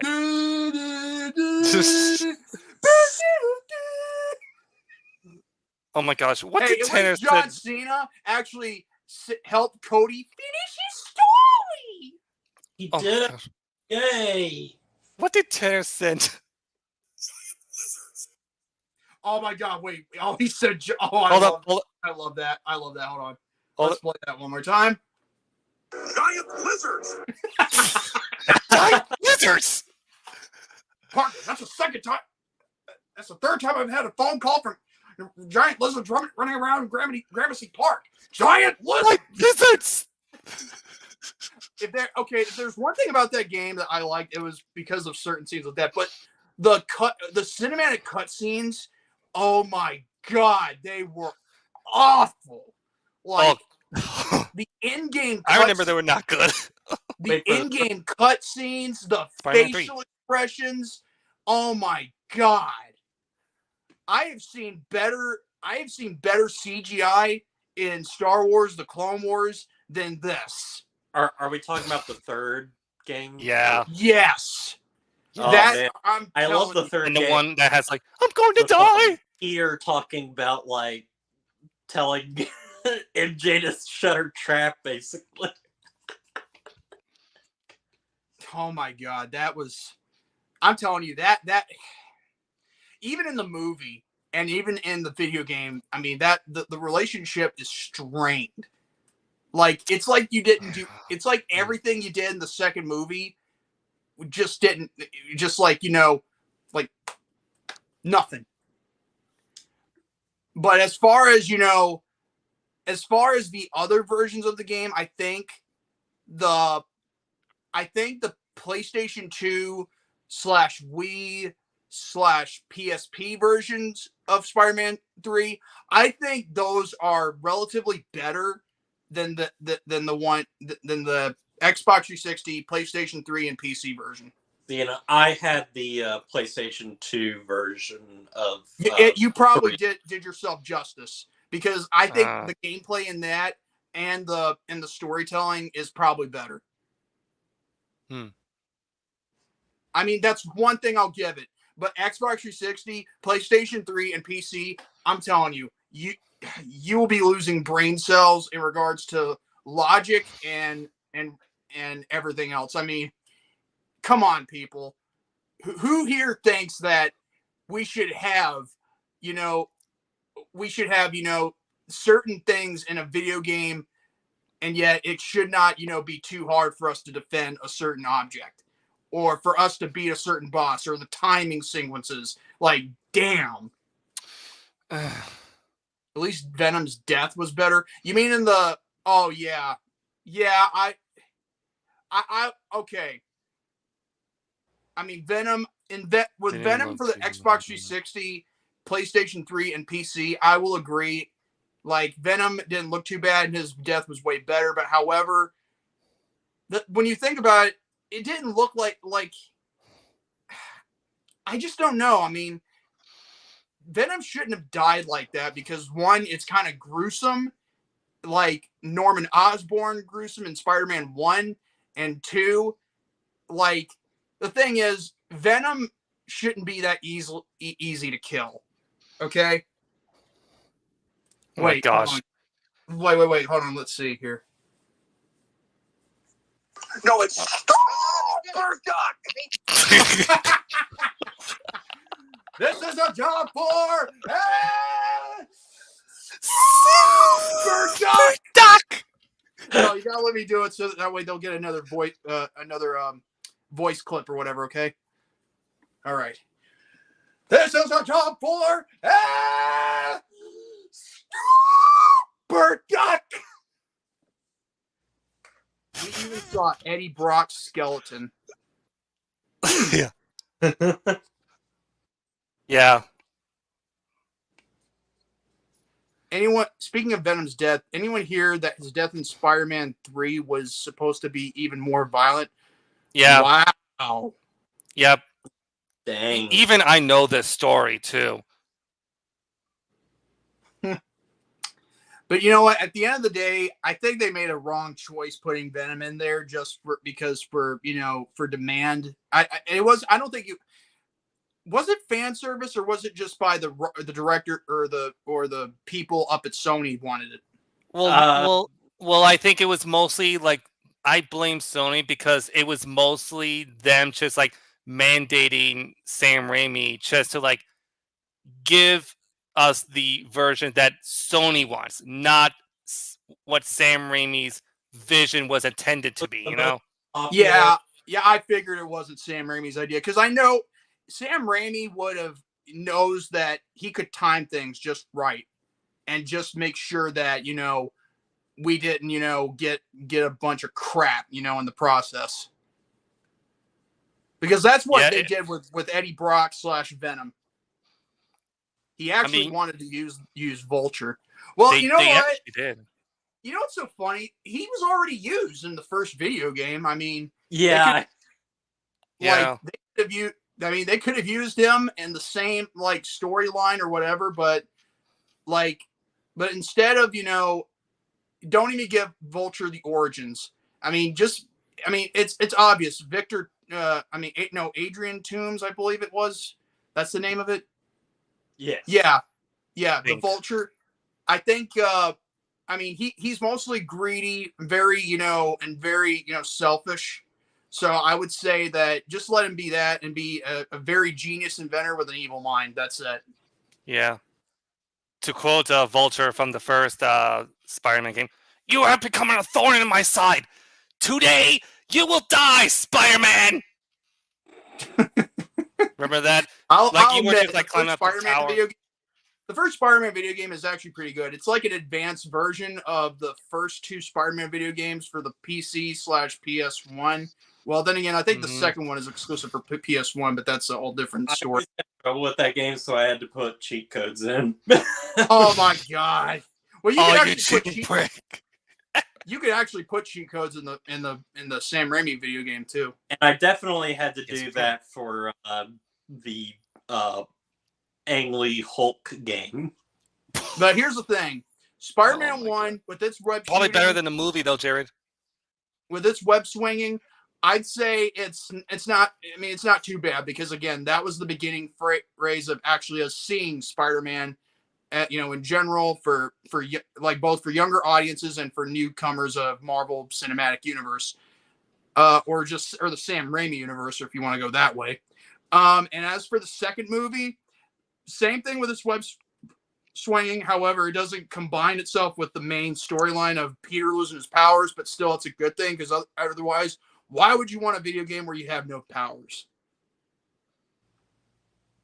Yeah. And now, as for the third game, oh my god, the web swinging. I wish I could say it was good, but here's the thing: with how you web swing, you gotta be careful because if you use the web zip one or too many times, it'll get stuck. And then Oh, you'd have gosh. to, and then you'd have, oh my, it's true. And then you have to wait for a while just for it to get back to normal. Oh Like my gosh, maybe, were I there don't know, times too where turn the you console would get off caught and in a glitch? like turn the console off and then turn it back on. I think. I don't Oh know. my god, that's like a big process that you have to like reset the game, and now you have to go back web swing. Ridiculous. Yeah. Well, then again, that's what you get when you rush things into production. Now, here's a funny thing. It's kind of weird that with the prequel trilogy of Star Wars, they actually had console games for two movies. For Episode 1, The Phantom Menace, or just The Phantom Menace, or Episode 3, Revenge of the Sith, or just Revenge of the Sith. Now, the one that never got a console release was Attack of the Clones. And I'm thinking to myself, why? Was it released for the have a Game Boy or Game something? Boy Advance. Yes, it was. Yes, it was. Yeah, that's what I I'm remember. but I'm thinking, why didn't they get a release for console? Yeah. I don't know. They probably That's like what I'm ran out of thinking. budget just to make the games or something. Or maybe the fact that they were too busy with the Clone Wars game, and I'm talking the Star Wars, the Clone Wars for the Xbox and other Yeah. consoles. I had Oh that yeah, the game. original Xbox, But yeah, the Punisher I game. think I've I rambled also on like. long enough. William, you're the final one to do topics, and then after that, we will do the movie review. Alrighty. Since Jared is here, because I'm pretty sure what I was gonna do in terms of my topics. Well, one topic I should say. Now I'm just gonna go over some of the Blu-rays that I've gotten, Ooh, nice. and one from Amazon Prime, a bunch of them from eBay, and the other last three are actually from the Shout Factory sale that went on. I think it was a few weeks ago, Mm-hmm. if I remember correctly. Ah, But yeah. I was able to get them for a good price. You know. Okay. Now the first one is a cartoon actually that I've actually been binging as of late, and it is the Batman Beyond. Oh yes. Yeah, Oh, yeah. This is the you can say somewhat darker like cartoon I've been other wanting than to get from that. the Batman the Animated Series. I will say though, even though it takes place like 40 years after the original, Batman timeline of the animated universe, I gotta admit, this was the first time they ever had like a future Batman. And Yeah, Terry McGinnis. Terry McGinnis. Yeah. In fact, they didn't even make. I don't think they made comic books for him before this, before the series came out. I don't think so. Yeah, I don't think I've ever read some of those But then again, Batman after Beyond comics. of the animated series, even though I think they should have never ended it and never changed the animation. Yeah, Fox kids, I'm looking at you. Yeah. Oh, I'm dead serious. I hold them accountable for changing the animation for the Batman animated series into the new Batman Adventures. Like, get the fuck out of here. Anyway. Yeah, even too, like the series, like after a while it's released, it actually became a cult following, and now it's actually beloved by it's people beloved who by actually everyone, love. from me to I think you and probably Jared if he hasn't seen it yet. Mm-hmm. Oh my god, it's beloved by everybody within our community. You know what's funny is that I actually didn't watch the show until like a few weeks ago, and yeah, this is still like God. a great cartoon. You don't know what you were missing. Because Batman Beyond, I'm telling you, you'll be in for a treat because again, it's got Kevin Conroy as Bruce Wayne, the previous Batman. Yep, Kevin Conroy, rest in peace. Now, if you watch every episode, I know it doesn't end the series. No, it's not like the end of a series, but I will say though, if you were to watch that and then watch Batman: Return of the Joker, maybe you'd be given pretty much a good ending. Even though epilogue in Justice League Unlimited is like the end of the Batman Beyond and all that. Still, I think the Return of the Joker would be a lot more fitting ending of the series and all that. Mm-hmm. And this also set comes with like the original uncut version of Batman Beyond: Return of the Joker. Oh. Like the actual, like original, uncut version that originally aired on like TV, I believe. Yeah. Mm-hmm. And it has like a bunch of like special features on it that I still want to watch. I completed from season 1, so I got like 2 more seasons to go. Now this next one, okay, now we're getting into the eBay purchases that I bought. Now this one, I was actually able to win a bit over, and I think I paid around $11 actually, and it actually comes with the original Disney slipcover, and it's the Aristocats. Oh. $11 that I paid after I won a bet. Sorry about that. Yeah, didn't you, Jared? Did you review this one? I have not reviewed that one yet. My next one is Sword in the Stone. Oh, that's a good movie. Okay, can I just say something real quick? I think Disney has this warning on Disney Plus where when you watch, like before you watch certain movies, and I'm talking like, movies like Peter Pan, and I'm like, all because of the Red Man, song. And oh yeah. There's one for Aristocats too. Yeah, but then again, like remember in Peter Pan, like the Red Band sound actually got controversial like over the years. I think there's only one reason I can think of why. The Siamese cat that's doing a Chinese impression that's very bad. Like Shanghai like to talk to you. Like, and then he says, "What's a cookie always wrong?" Still to this day, like my favorite show. Dude, my favorite scene. Like it's so funny. Yeah, but my favorite scene in that. Hold on. So well without me. Why?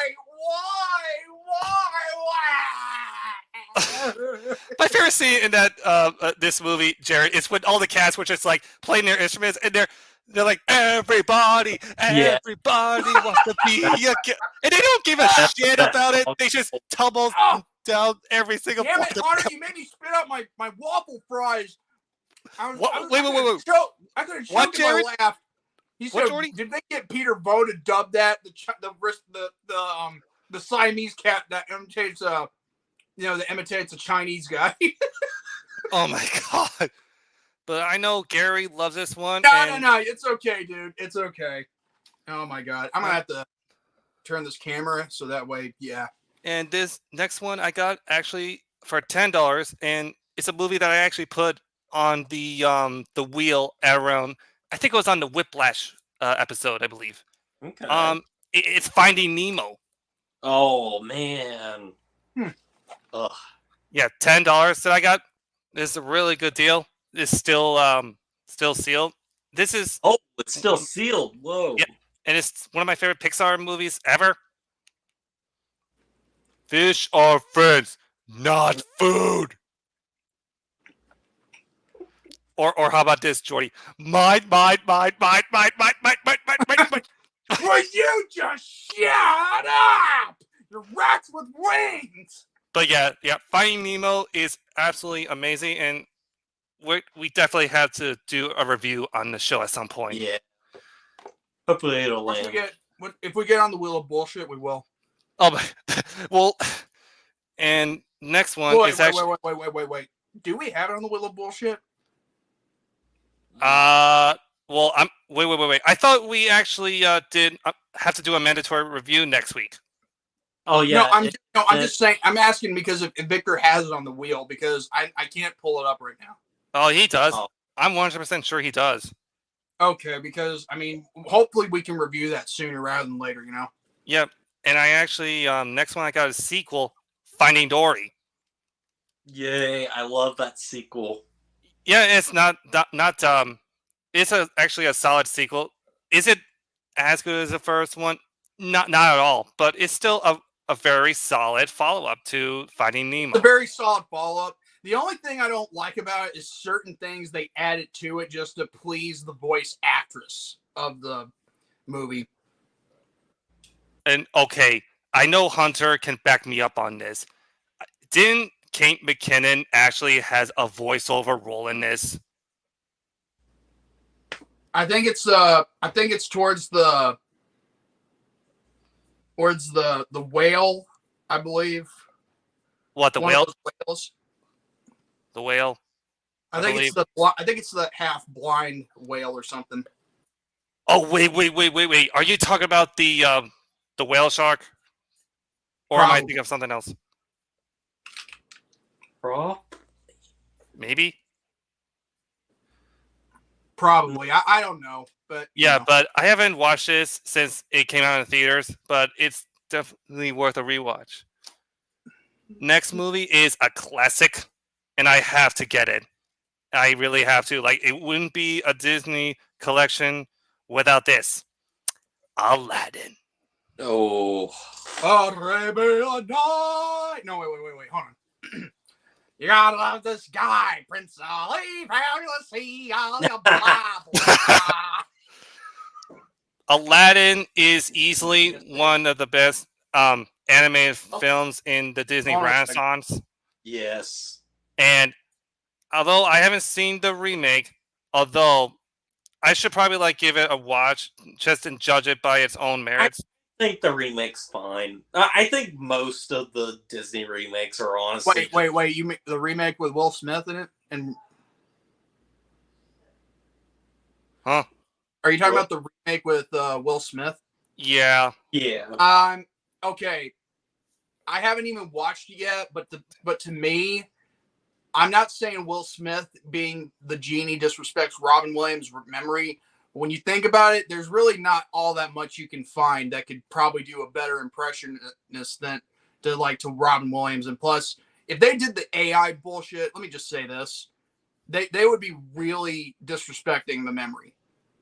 Yeah, true. But the original Aladdin is still a great movie, though. It's a great movie. I can't argue with that. And if you like the remake, Hunter, that's you. I just need to watch it for myself because I can't really say much on it because it is so bizarre that Guy Ritchie directed that. But I will say though, most of the Disney remakes, some of them are good. Most of them are just very. I don't really want to get into the discussion. Yeah, I don't want to. I'll probably trigger somebody in the live chat. Yeah, but this one I also got for $10 with the slipcover, actually. Oof. Hold Great on. deal. Look at this. Keep Aladdin's name out your dang mouth. Now this next. Oh my God! You know what?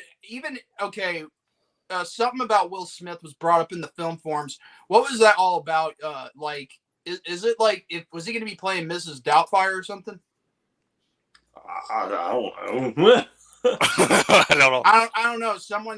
I did see a post that he was going to be in a remake for Mrs. Doubtfire, and I think that's another thing that Robin Williams was a part of at one point. I don't know. Yeah. Why is it that Will Smith is being the guy to succeed Robin Williams in so many classics? I don't really get it. I'm not disrespecting Will Smith. Love the guy to death. I just don't really understand. Mm-hmm. The next Blu-ray I have, I think Jared may like this one too, and it's one of the 2 Scream Factory Blu-rays that I've got from eBay, and it is Dark Man. Oh, I have not Man. Oh, you haven't seen it? I really want to see that. Yeah, this is the one that put Liam Neeson on the map too. And this one I was able to get for a good deal, around $15, I think, with the Scream Factory slipcover, and you can definitely see the reversible artwork that was originally on the poster. I love. That's actually pretty good. I love it when the reversible art. Oh, dude, I'm telling you, Jared, the amount of Scream Factory Blu-rays that I do own, you're not going to even believe it. How many that I actually do own, because I am a huge supporter of the company ever since back when I got the Halloween set, Still the only one of them that I do own is In the Mouth of Madness, but I definitely want to own more. Uh-huh. Now this is the next what do you call it? Hold on, I'm gonna save this one. Next one is Victor. If you're still watching it, I don't. You may be not. You may be not a fan of this one, but I have very mixed feelings on this one. Brave. Oh, you know what? I mean, I'm just gonna say I this. like Brave. I It's Okay. near the too. bottom of, but like, it's good. I think. Okay. I like it too because it's actually the first time Pixar actually showcases a princess, in their movie, franchise and all that. Yeah, the animation alone is still really gorgeous, and the first Yeah. half is like the strongest aspect. But once that, bear aspect comes in, that's where it kind of lost me. I just kind of forget about it mostly. Like, By the way, Oscars, Brave over Wreck-It Ralph. Yeah. Give me a break. Okay, I'm not gonna lie. Jose, that is your opinion. I'm just saying, some of us like it, some of us don't. But what I'm saying is, I haven't seen Wreck-It Ralph yet. Oh, You know what? Since I got Disney Plus, I think I might consider watching it.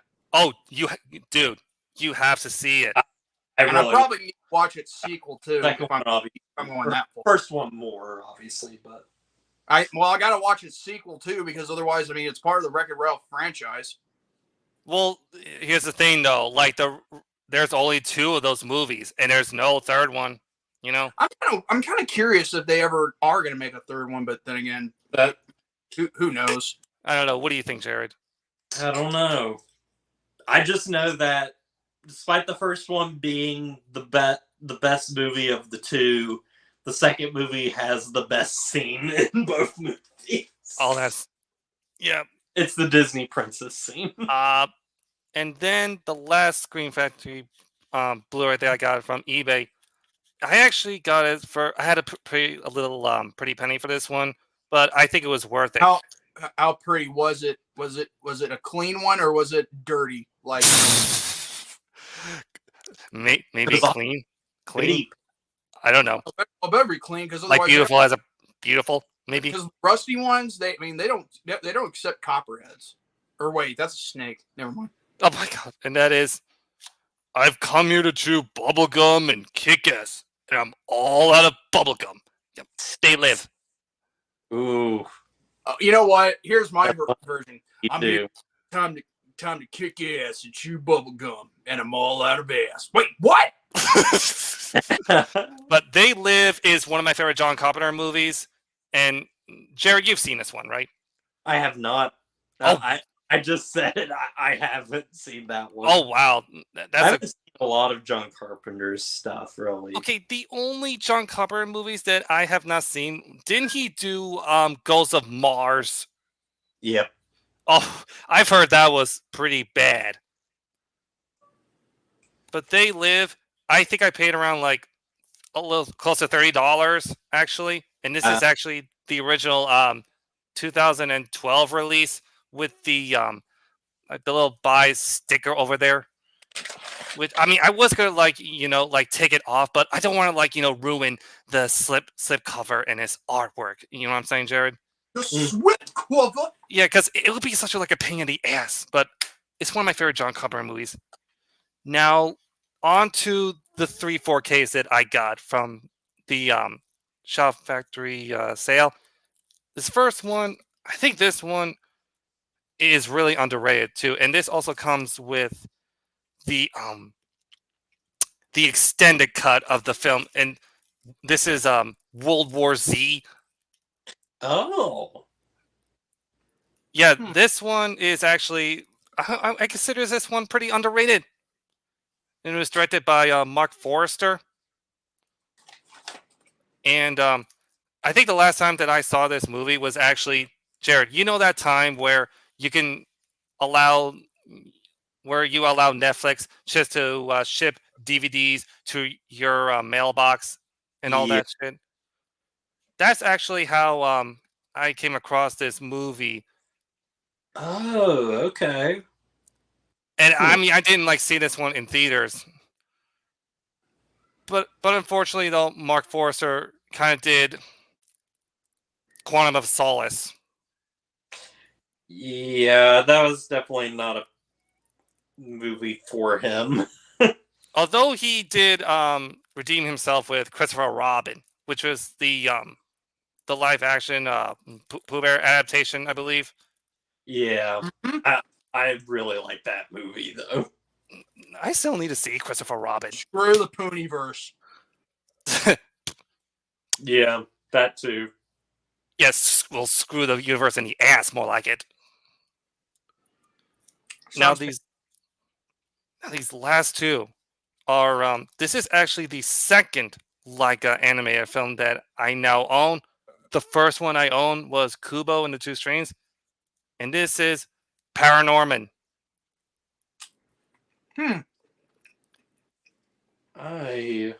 Yeah, this is also the Paranorman. The steelbook version of it, which is, I think they did a really solid job just creating the artwork for these steelbooks. You know, Jared, just for the film. And the other one that I need to get is for Coraline, which is, I think is it my favorite Leica movie other than Kubo? I don't remember. You aren't my mother. I still have only seen Coraline of those movies. You never seen Coraline? I've seen Coraline. I said I've only seen Coraline of those movies. Wow. Jared, I don't know what you're missing out on Kubo. I know. It's on my list of movies to watch.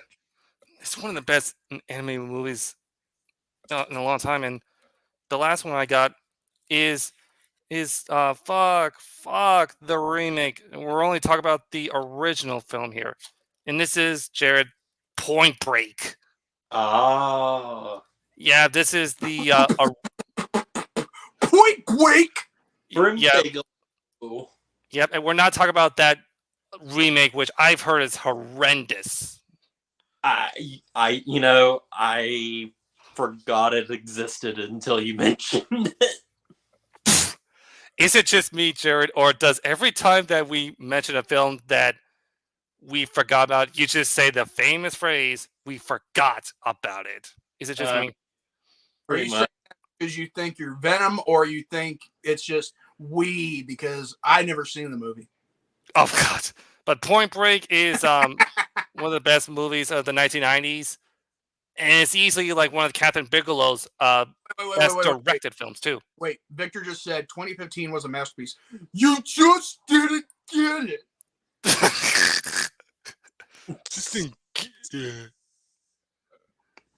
But yeah, the original Point Break is an amazing movie, and I am looking forward to see how it looks on 4K because I have a feeling that it's going to look amazing on 4K. I mean, probably so. Yeah, and it's one of those films where I've been wanting to own for a long time until they announced this particular version.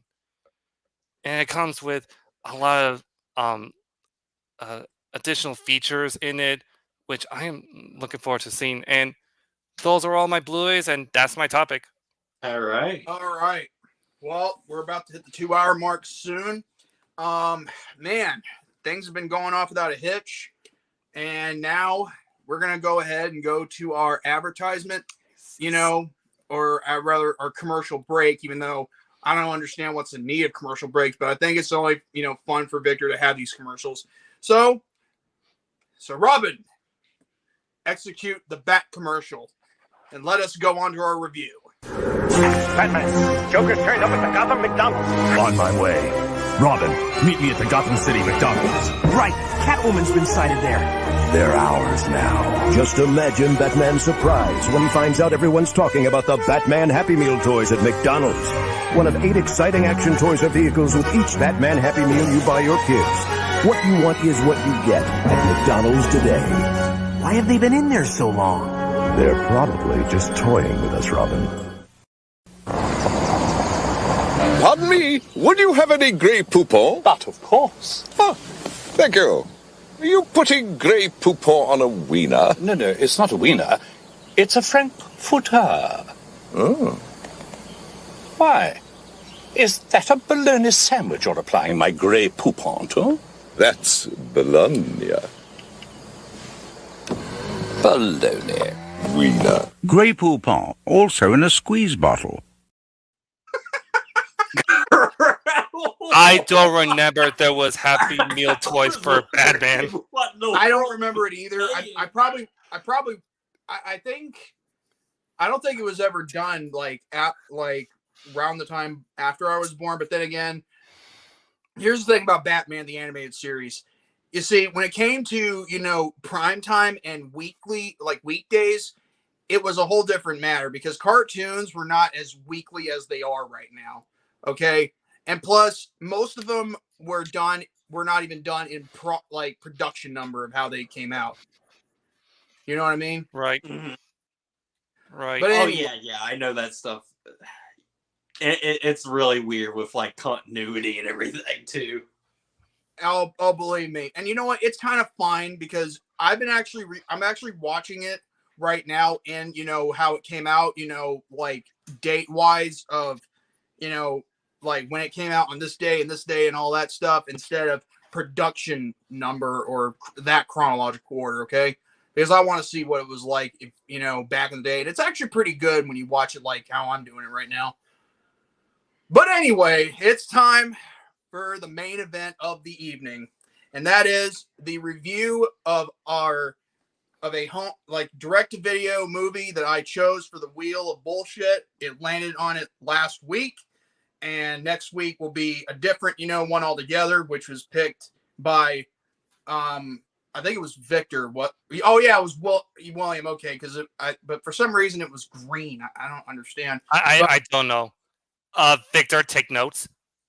Well, if we're gonna go by that logic, then we might as well Write that down. Write that down. Okay, I accidentally pressed the "you need a shut." I'll just go ahead and play it since I botched up. You need to shut the fuck up. Write that down. Write that down. There you go. That's for you, Victor.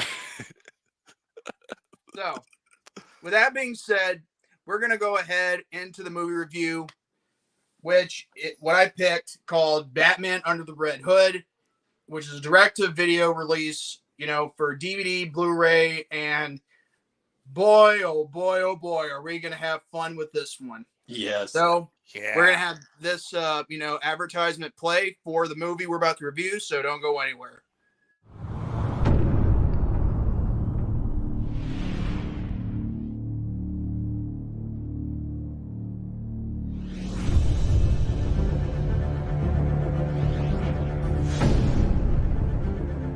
Night after night, I watch over this city. But now someone stands in the shadows who knows my every move before I make it, stalking me.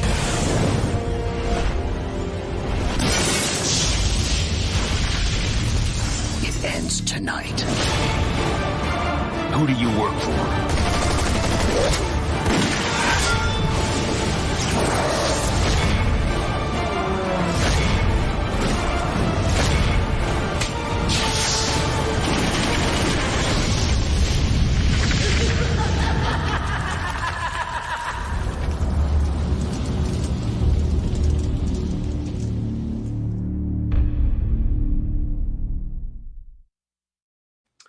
Man, oh man, and the trailer does hold up. I mean, it's actually, now here's the thing. I first watched this film back on Netflix. I think it was around the 2010s. I think it was when they were using it as an app at the time. It was somewhere around the 2010s when I first watched it. But, I better do something that Victor would do, and that is read off Wikipedia to explain this movie. Good old Wiki. Okay. All right. All right. Batman Under the Red Hood is a 2010 American animated superhero direct-to-video film produced by Warner Premiere, DC Entertainment, and Warner Brothers Animation, and released by Warner Home Video, directed by Brandon Vietti, and written by Judd Winnick. It is the 8th film of the DC Universe animated original movies. The film directly derived from the Batman storyline Under the Hood, also written by Winnick, sees Batman as he confronts and searches for the identity of the vigilante called Red Hood. The voice cast includes Bruce Greenwood and Jensen Ackles as Batman and Red Hood, respectively, alongside John DiMaggio, Neil Patrick Harris, Jason Isaacs, and Wade Williams. and I got the ratings, and it has a 3.9 out of 5 average rating on Letterboxd, and it has. Oh wait! No. Wait, I gotta read that part. Hold on. What does it say? Critical reception. Okay. Commercial performance. All right. The film grossed over $12 million in domestic home video sales, making it one of the highest-grossing DC animated films. And critical reception. Batman Under the Red Hood received positive reviews from critics who praised the film's direction, animation, emotional rate of the story, and voice acting, particularly from Jensen Ackles on Rotten Tomatoes. The film has an approval of a 100% based on reviews from 7 critics, with an average of 7.3 out of 10. Demeter's review for the World's Finest stated, "I have to say this was a damn good film." James Harvey's review on the same website was even more positive, calling it a mature and faithful take on the Batman lore. IGN gave the movie an 8 out of 10, calling it an interesting peek inside the psyche of Batman and the fine line between good and evil. It was the highest rated direct-to-video Batman film until the release of The Dark Knight Returns. That was amazing. I know. Give me a. Well, unlike Will Smith. Give him an applause, everybody. Well, here's the thing. Unlike Will Smith, I might get an Oscar for that. Whisker. Acting was on. Whisker. But anyway, so let's talk about the movie. So basically, it all starts, where we're having, like before 5 years passes. Jason Todd, better known as Robin, is killed off by the Joker, and basically the story is back, like it's based off from the comic book, where they had Jason killed off to when they would have someone replace him in the later time. Now, if you haven't seen the comics or seen the storyline for Arkham Knight, you're probably missing out on the character of the Red Hood. Now, the Red Hood originally was once known as the Joker, like the guy who would become the Joker, but came as various individual, various individuals over the years.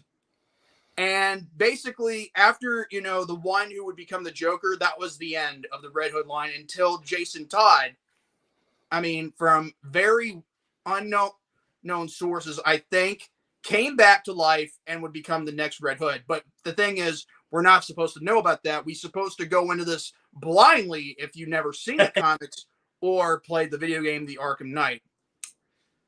So, as soon as the movie starts, we understand that Batman is struggling with loss, of course, of Jason Todd. And of course, again, like most superheroes, they have to hold weight on their shoulders and take responsibility. Because again, I don't blame him one bit, but at the end of the day, you have to take responsibility of who you get into your like way of life and all that. Because again, Dick Grayson should know. You see what I mean? I told you earlier on the show that I was going to say something about a character. Oh, by the way, Dick Grayson, Nightwing, he appears in this movie. Yes. you can actually like really sympathize for Bruce Wayne / Batman. Like at the very beginning, like you can really tell that he is like going through a lot, and I mean a lot, especially during the opening scene where literally like Robin was beating the shit Hold on a second. with the Hold crowbar. on a second. Tanner just said in the film form, Jordy should be an audiobook narrator. I think Victor should be the one that should be an audiobook narrator. But then again, I'd probably do him better than he do himself. Wait, does that mean like every 5 seconds Victor always stutters? That's Zing. There he is with the zing bullshit. Anyway, but yeah, I was just saying that you can tell like. Oh, like by the way, said, hold on a second. Zombie, no sports. I'm just kidding. Okay.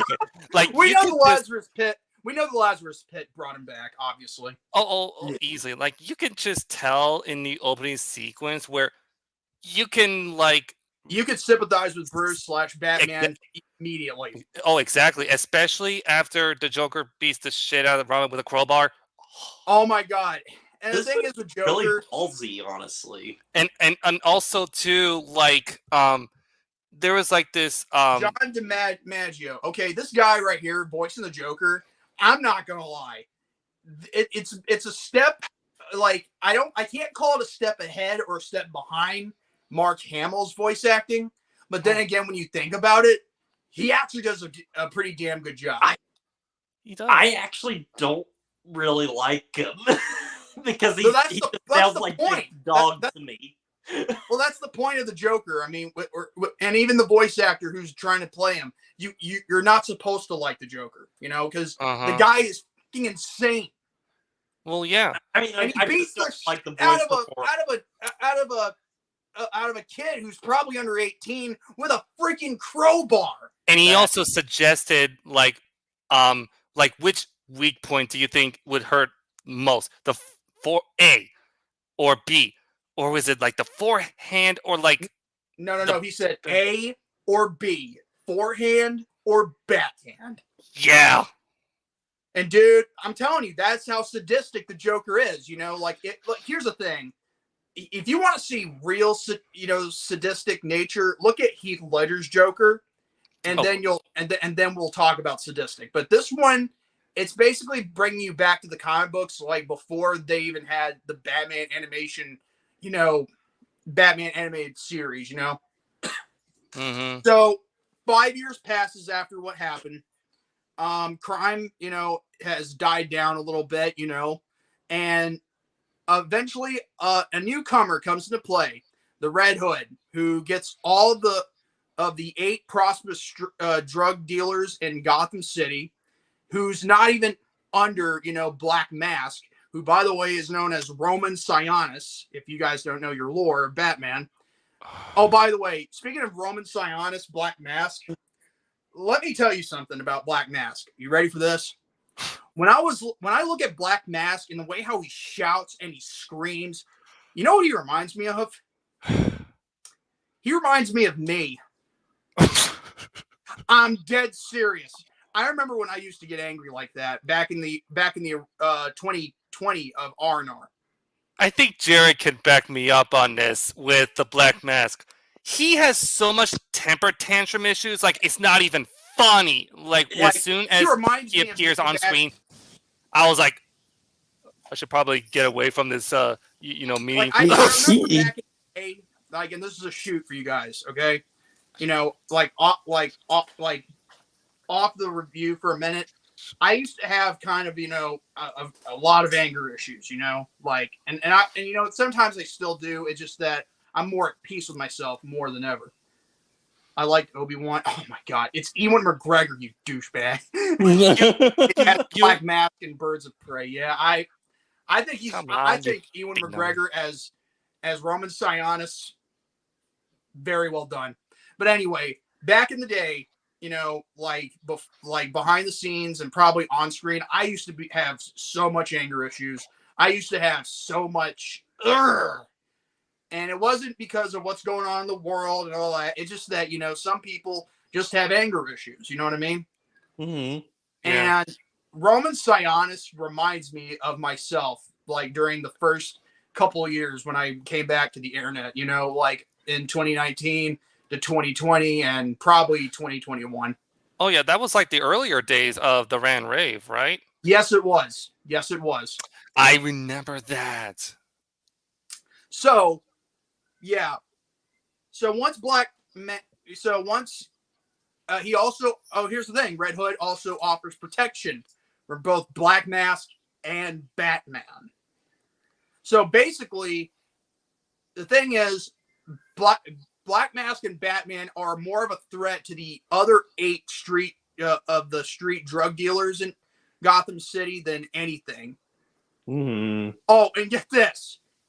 After that, we get, you know, Batman in a car chase, of course, being typical Batman. We have him find out that these drivers, you know, who were driving this van, I believe, were delivering cargo for Black Mask, and it turns out it's a Mazo. Now, yes, I have no idea. Now, here's the thing with me. I don't know who a Mazo is, but apparently is like, I think he's kind of like, you know, somewhat of a cyborg version of Superman, only it's not Superman. Mm-hmm. That's just what I think. And guess who pops up out of nowhere? Dick Grayson. Dick. AKA Nightwing, the first Robin. Mm-hmm. Now, here's the thing. There's a reason why he's in this movie, because I think he was also in the original storyline. I'm not really sure, because again, I never looked at the comics back in the day, but if I do, I'll look at it for myself. So with Dick Grayson, aka Nightwing, I think he's probably, you know, from Bloodhaven, you know, which is, you know, again, different from Gotham, but probably not as the same. But, you know, because of a snitch, obviously. And after they had just defeated a Mazo, they were about to get those guys who were driving the cargo from talk until Red Hood, almost like Deadshot from the Arkham series, kills them instantaneously with sniper shots. Oh yeah, because like before they got shot, like Batman and Nightwing asked the guys like who were they actually working for until they actually got sniped. All they needed to do was say that they were working for the Red Hood, and I think he was probably listening in close range, and then that's when he thought enough talk, and then and then a chase scene happens, and he was gone, for a while, and then here we go with Black Mask.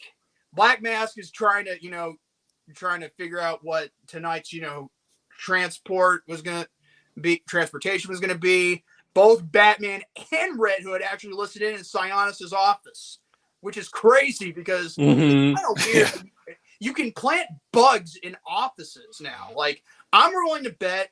Now, this is what I think. I think Bruce Wayne, Batman, was the one who planted the bug for the one under Sionis' desk. Now, as for Red Hood, I can't really say.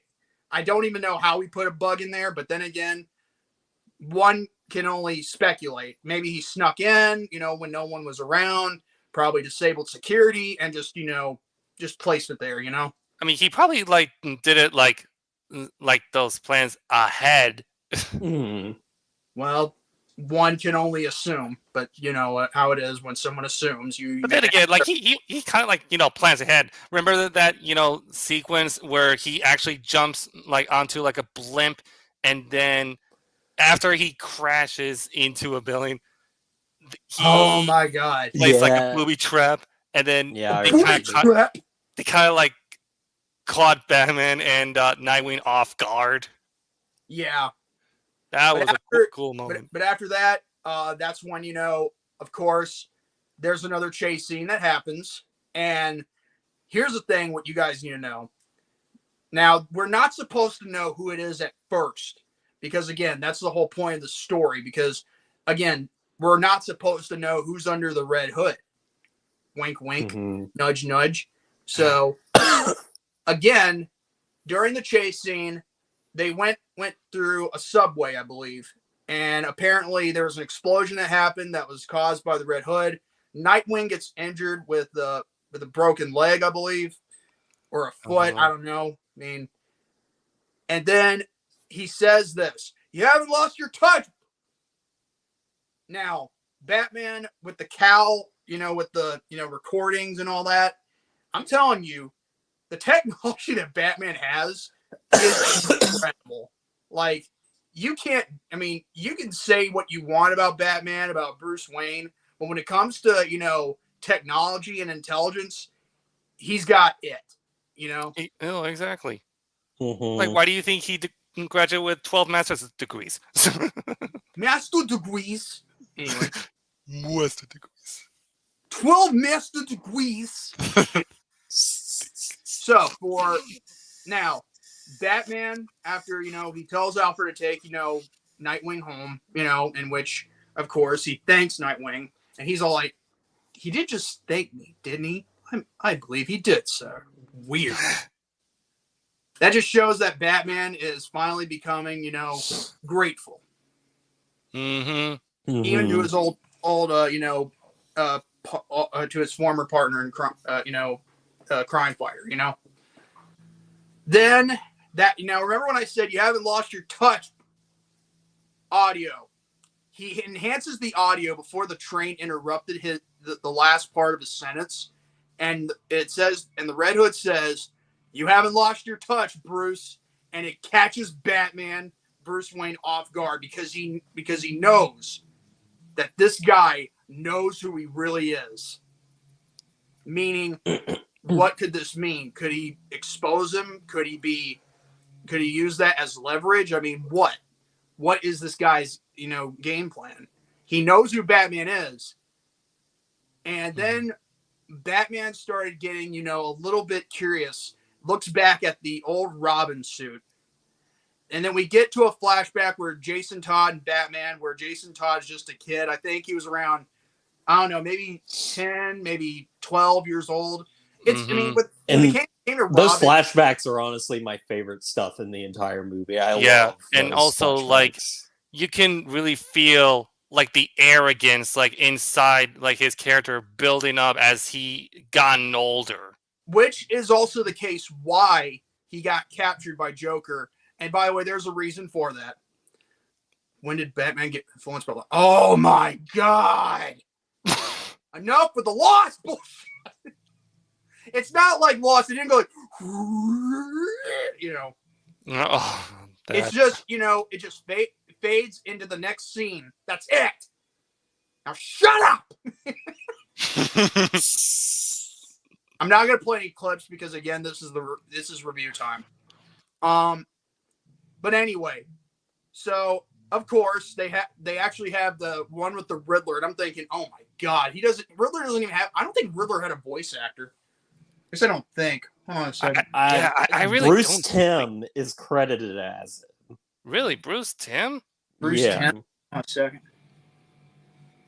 Wait a minute. Wait, but Riddler didn't hardly say anything. I know he groaned, but he never said anything. Well, yeah, because remember in that flashback, he only does like sounds like, and there's like no like voice actor just to play the Riddler. I mean, Bruce Timm isn't a voice actor. He's the guy who literally made the animated series. Either way, so yeah, then like young Jason Todd, Alexander Martella, I believe that's young Jason Todd as the kid. Then, of course, Vincent Martella as the teen Jason Todd, Robin, of course. And let me tell you, when he's all like, all right there, or I'll, what, shoot me? And then, I'm telling you, you know what this reminds me of? It kind of reminds me of the arrogance of Anakin Skywalker. I mean, I know I'm comparing Star Wars with Batman, but it's true. Like when Anakin Skywalker was a Padawan, he was arrogant, Uh-huh. And I definitely agree with that. I can see that. Yeah, and with Jason Todd, I'm telling you, he was also reckless too, just like Anakin. Yeah, you could definitely see like the parallels of like between two characters, but they're from Except without different movies. the But sad that's bias. besides the point. That's besides the point. I don't know if Jason. Oh, great! I don't know stole if a line Jason- from Victor. I don't know if Jason Todd. I don't know if Jason Todd dislikes sand, but that's a whole different can of worms altogether. Let's put a pin in that, okay? Yeah. But still. And then after the flashbacks are over, I'm not going to respond to that comment. Nope. I'm not responding it. And besides, this is my review. I'm just kidding. Well, then again, it is the movie I picked, so well, true. It's your movie, so yep. Well, I wish gotta do it justice. I wish it was my movie because I wish it was longer. To be honest with you, that's my biggest kind of takeaway and like flaw of the movie is that I wish it was longer, and we'll get to that. That's just a detriment of like the animated movies. When did Jordy become Christian Bale? I'm not gonna kill you, Hunter, but that doesn't mean I'm gonna save you. Anyway. Well, here's the thing. At least you could finally answer it without, playing the straw man argument in regards to the Sand Raiders, okay? End of discussion right there. I'm telling you, he put up, oh my God, Victor, you literally played the straw man argument with me when I was asking you, would you do the same thing Anakin did if that was your mother that was being, by the Sand Raiders or anybody in general? You just had to say, yes, I would have. But I wouldn't have done it in a movie like that, the way how it was done and executed. That's all I needed you to answer me. That was it. It's simple. It is that simple. No straw man. Now, back to this movie. So after the flashbacks end, we get, I think we finally get, where Sionis, I think his secretary or his assistant, I don't know who she is, but damn, she's hot. Hey, come on! If I'm the only one that's saying that, you've got to be full of it. Like she's good looking, even though she's in the wrong business, but still, she kind of does actually. Yeah, animation, you do such wonderful work. No wonder AI is trying to put you out of business. Anyway. So after, they sent the fearless hand of 4, I believe. I mean, I first thought it was 5, but then again, the fearless 4, it's not the Fantastic 4. But, I mean, after all, we don't have someone who's invisible, someone who could stretch, someone who can set himself on fire. Or someone who looks like a giant rock monster. Actually, wait a minute, William. I just remembered. There is someone in the movie that gets set on fire, except... That's right. Okay. Word of advice to anyone: whenever you have a Molotov cocktail, here's a word of advice: don't hold it over your head for someone to shoot at it for you to get set on fire. Does that mean he got fired for the role as the Human Torch? I think he did. or as Dr. Doom would say in the 2006 movie, "You're fired." like Susan. Oh wait. Like Susan. Let's not fight. No. Susan, you're fired. Or, yeah, fired. Then, man, we're having fun with this one, dude. Dude, I'm telling you, this is the William, Jordy, Jared happy hour. I mean, it really is. Well, it's not a happy hour because we went past an hour. It's 2 to 3 hours. Happy hour. I'm just saying. Well, that's what the show is all about. Having Jared, 3 hours. I'm just saying. So with so we have the fearless hand of 4. They try to kill the Red Hood after they'd already got one of his associates from the gang drug dealers, of course. Apparently he was only fighting them for a while. Those the swords that woman was holding, I'm telling you, it's like as if they turn into lightsabers whenever you're holding them and you're slashing and all that stuff. I'm telling you, it was like, this woman needs to be made for Star Wars because that is awesome. Oh yeah, yeah, that's right. I really do think too You that can't call them lightsabers. I think you could call them katana. Like katana sabers. I don't know. Well, sabers and katanas are swords either. So, but still, you get the idea. But I do think though that the way it was animated during that fight sequence was actually, for a movie that is actually direct to video, it's actually very crisp in terms of its animation. Because let's face it, most direct to video movies nowadays look dirt cheap. But especially as time with it. These movies go along, they like some of the animation becomes more stilted and stuff. But like this one, the animation is like really fluid and kind of beautiful. Oh yeah, easily. And yes. Hi, kitty. Oh. Hi, kitty. Mm. You want to read off of Wikipedia like I did, like Victor would do? Yeah, Disney Toon Studios, Victor. Jared knows about those, right? I do. Looking at you. I watched all of them. Oh, boy. Hunchback 2, Mulan 2, and all that freaking shit. Oh man. Well, here's the thing. I'm not gonna go on them too much because the only sequel they actually did pretty good with was The Little Mermaid 2. Now, as for the third one, let me just say this. You can't call it a third film because it's a prequel to the first one. What about The Lion King 2? That's actually a pretty good one, not gonna lie. It's decent. I like me some Baby. It's decent. It's not as great yes, as the first thank one. you. It's not great, it's just good. That's all I'm gonna say. Now, after Batman arrives, they fight the fearless hand of Thor. However, here's the problem. You want to know the difference between Batman and the Red Hood? Batman does not kill. Mm-hmm. The Red Hood, he will not hesitate. He will not hesitate to go to extreme manners to get the job done.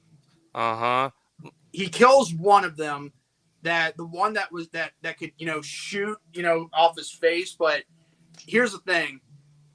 I know he did that on purpose because he knew it would explode.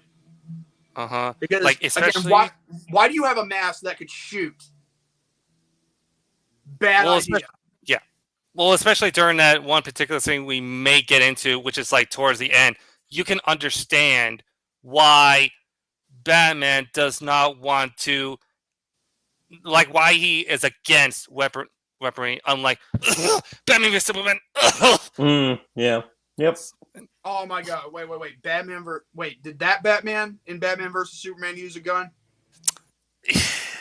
Oh my God! That contradicts. Oh my God! Here's the thing, though. Like Bruce wait a minute. Hold on. Wait a minute, William. Let me ask you something. You remember? Okay, you just watched the first episode of Batman Beyond, correct? Batman Beyond? Yes. Yes, I did. You saw the part where Bruce Wayne, in his last day as Batman, you know what he had to do in order to get out of that situation. He pulled a gun on someone, but the thing is, he never pulled the trigger. But after he saw how he needed to protect himself and he knew what that gun represented, the death of his parents, that was it for Batman. Yeah, what you're saying is true with Rob Schneider pulling that. Rob Schneider. Zack Snyder. I don't know what's the guy who made that film. Zack Snyder. Zack Snyder. Okay, Zack Snyder. Okay, the thing is, here's the thing. Zack Snyder. Here's the thing. He just crossed the line when it comes to the Batman character. Damn it. But yeah, I do remember very well in the first episode of Batman Beyond, Bruce had a gun to the guy because he was actually threatening the guy. Okay, with Tim Burton, I'm going to say this for the record. When it comes to Tim Burton's, first two Batman films, I don't think he was trying to intentionally kill Joker or Penguin. That just happened. Again, like with Joker, if he had not kept holding on to that ladder on the helicopter, he could have just, been hanging off the church and he would never have died. Instead, he just had to keep holding on. I mean, that was Joker's fault just for not wanting to, just let him capture you, live to fight another day. That was it. Thank you, Victor. Because we could have seen Jack Nicholson in future, Batman films with Tim Burton in it, but Anyway, so after the fight with the Fearless Santa 4, Red Hood, I mean, he's, saying that you can't stop crime. You can only control it, and that was it. After he left, he's only just getting started. There's blood, there was blood on the sword of one of the, Fearless Santa 4, the one with the swords that almost look like lightsabers. He goes to examine it, in the Batcave, Batman, of course, and he finds out that his instincts were correct, that it was Jason Todd, that the blood was a match. Then, obviously, they wondered, how do we prove that this isn't Jason Todd? How do we know this isn't a fake and all that? So let's just go to the graveyard. We're now grave diggers. So, oh my God, defiling a grave, like digging up the oh my God, that's something I don't think no one should ever do. But then again, drastic times call for drastic measures, which is what Psionis is about to do, because I'll explain that in just a bit. So after, they dig up the grave, they find out that it wasn't Jason Todd at all. It was actually a fake. It was a mannequin that was it was rubber, Mm-hmm. And so now shit be real, yo. Here's where it comes to this. Roman Sionis is almost killed by Red Hood. However, that's the whole point, and you'll get to why later on. Roman Sionis, Black Mask, after he was almost killed, he has to make a deal with a psychotic.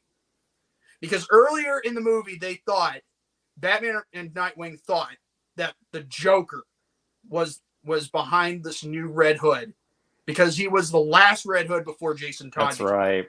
Yeah. And on top of that, he was responsible for Jason Todd's death, of course, his first one.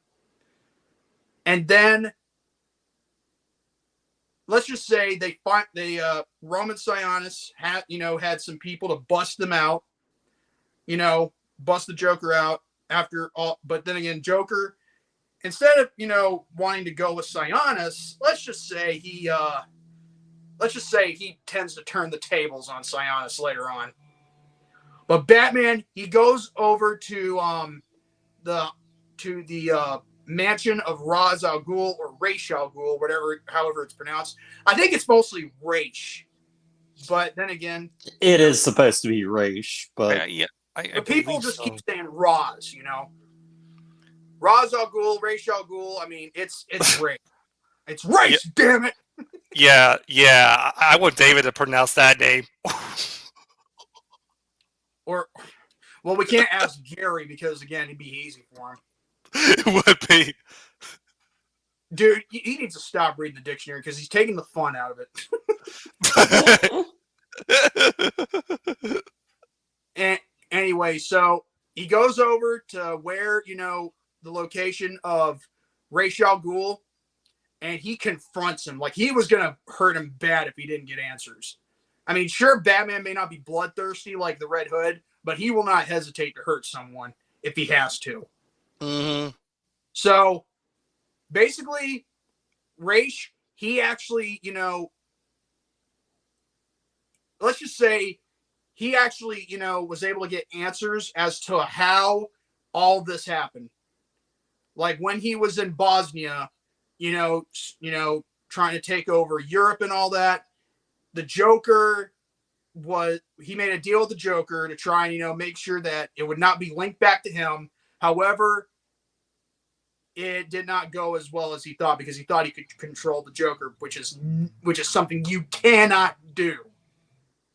Joker is not someone to be controlled. He can control you. And he didn't control Ra's, but he did control the situation capturing Jason Todd, and then he, we all know what happens in the beginning of the movie, of course.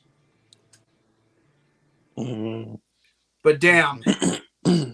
But here's the thing: we find out how Jason's body was brought to Raish, and how it was swapped with a fake. And get this, just like Motionless Zombie said earlier, the Lazarus Pit. Basically, it's a fountain of youth where it can, rejuvenate you to your youth, like in your 20s or whatever the case may be. And for some reason, it can even be known for raising the dead. So they put Jason Todd's body in that pit, in the water, and he's back to life, but a little bit more damaged. Yeah.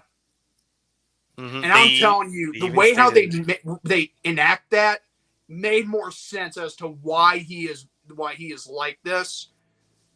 And it's not because it's like he become like maybe this is who he is all before, like all the time or something. I don't know, but I will say it is worth noting that the Lazarus Pit can do a lot of problems with your mind.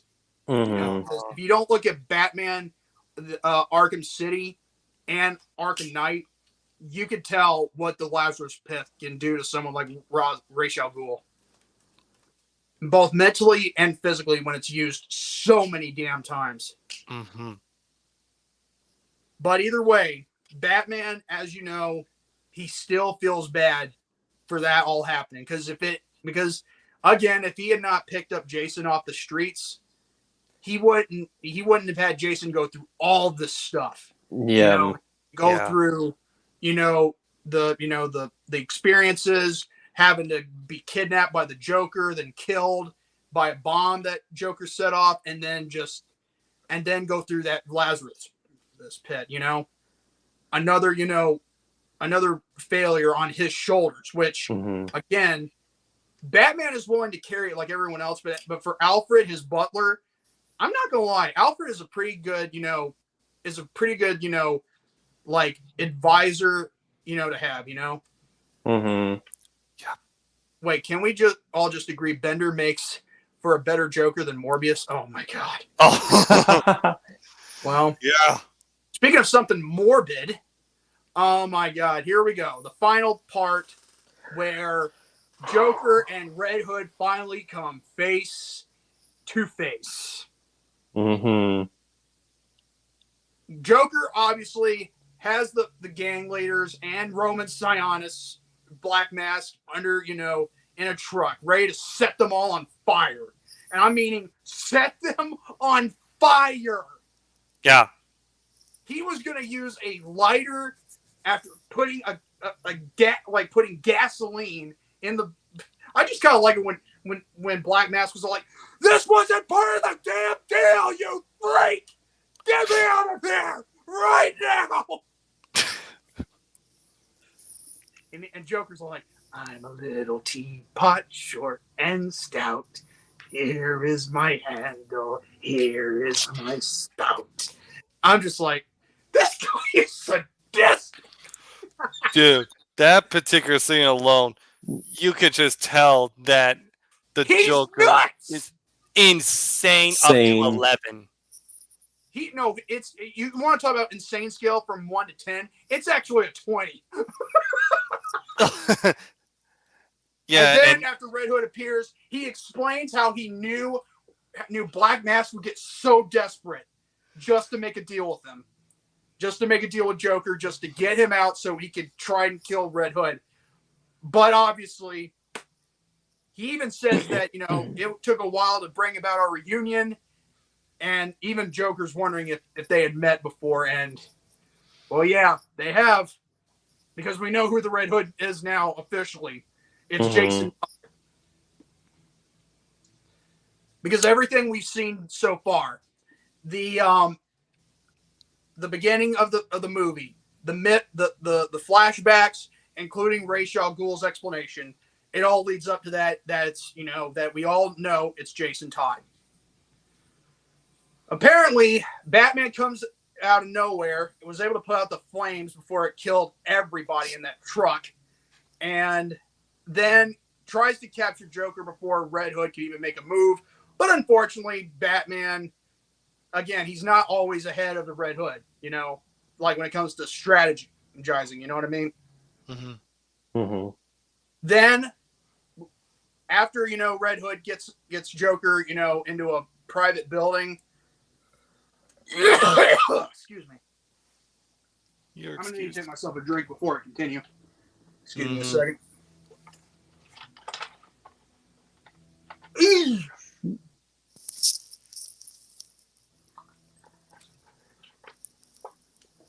Woo. I know I'm reviewing the movie while explaining what's going on, but you got to understand the story of what we're reviewing while we're, you know, doing this. You know what I mean? Mm-hmm. Yeah. No, Plus, you guys have to see the movie in order to, order to know what we're talking about. Then, let's just say we have good old memory lane when it comes to, you know, Red Hood torturing Joker. It all comes full circle. He's using a crowbar to beat the shit out of Joker. Yep. Let me just say this. Of all things I've seen that are fitting moments in movies, I have to say that one has to be the most fitting of them all. Like he gets to beat him with a crowbar, just like he just like Joker did 5 years prior in the timeline. I mean, I cannot argue against it. And why would you? Because it makes sense. I mean, because like there's a that reason moment behind makes sense. Because if you didn't see, it's called a cruel irony. Yzma. Oh my God, The Emperor's New Groove. That was one of my brother's favorite movies. God rest. Oh, you mentioned that too. Like my dependence on you. Oh my God. But anyway, after that happened, Crime Alley, we all know what that place is. It's the place where Bruce Wayne's parents got murdered, but it's also where he met Jason Todd. Another flashback to consider as well. Then we finally get the epic, you know, encounter, the fight between Red Hood and Batman. And let me say this, when it comes to combat and the strategic planning of how to figure out one's movements and one's, you know, plan of attack, I'm telling you, I feel like, you know, in a way, Batman can overcome the Red Hood, but at the same time, you got to make sure Red Hood is unarmed, because again, you never know what Red Hood could throw at him, just like Batman with his utility belt. You know what I mean? Mm-hmm. Yeah. Then they finally go through the building where the Joker is at, where Red Hood kept him, or pretty much Jason at this point right now, because he unmasked himself. Uh-huh. Oh my! And I'm like in my head, why doesn't he have his mask off? But then again, maybe he's trying to keep his identity secret still. But who knows? So that is true. He has the mask on. He has a mask on throughout the majority of the time. You know, he's got a mask under a mask. Mask under a mask. He is well protected. Under a mask. I thought it was a mask under a hood, but oh well. Same difference. Same difference. It's gonna take me a lot of practice to figure it out, but I can do it. What? You'll get there. We all get there, yeah, exactly. But after, Batman, pretty much apologizes for what happened. The thing is, Jason doesn't want an apology. He never did. No, he doesn't. Because he forgave him for, not saving him. But the one thing he did not understand and wondered why Joker was still alive. Mm-hmm. And I'm telling you, he's actually pissed off at Batman, not upset at him. He's pissed at him because Batman did not kill Joker for killing Jason. Mm-hmm. But here's the problem. Revenge can do a lot of things to the mind. Batman never takes revenge or kills anyone. If he's going to take revenge, he's going to beat the shit out of them. He's not going to kill them. I mean, let's face facts. I mean, he's not bloodthirsty. I mean, Bruce, like in the Batman Christopher Nolan trilogy, like the Dark Knight trilogy, he's incorruptible. Like, he's not going to go so far to kill someone just to get payback. True, at first he was going to, like in the courtroom for, against Joe Chill, I believe it was. Yeah. Yeah. But then again, he's got a good head on that shoulders of his. He decides not to, even though someone beat him to it.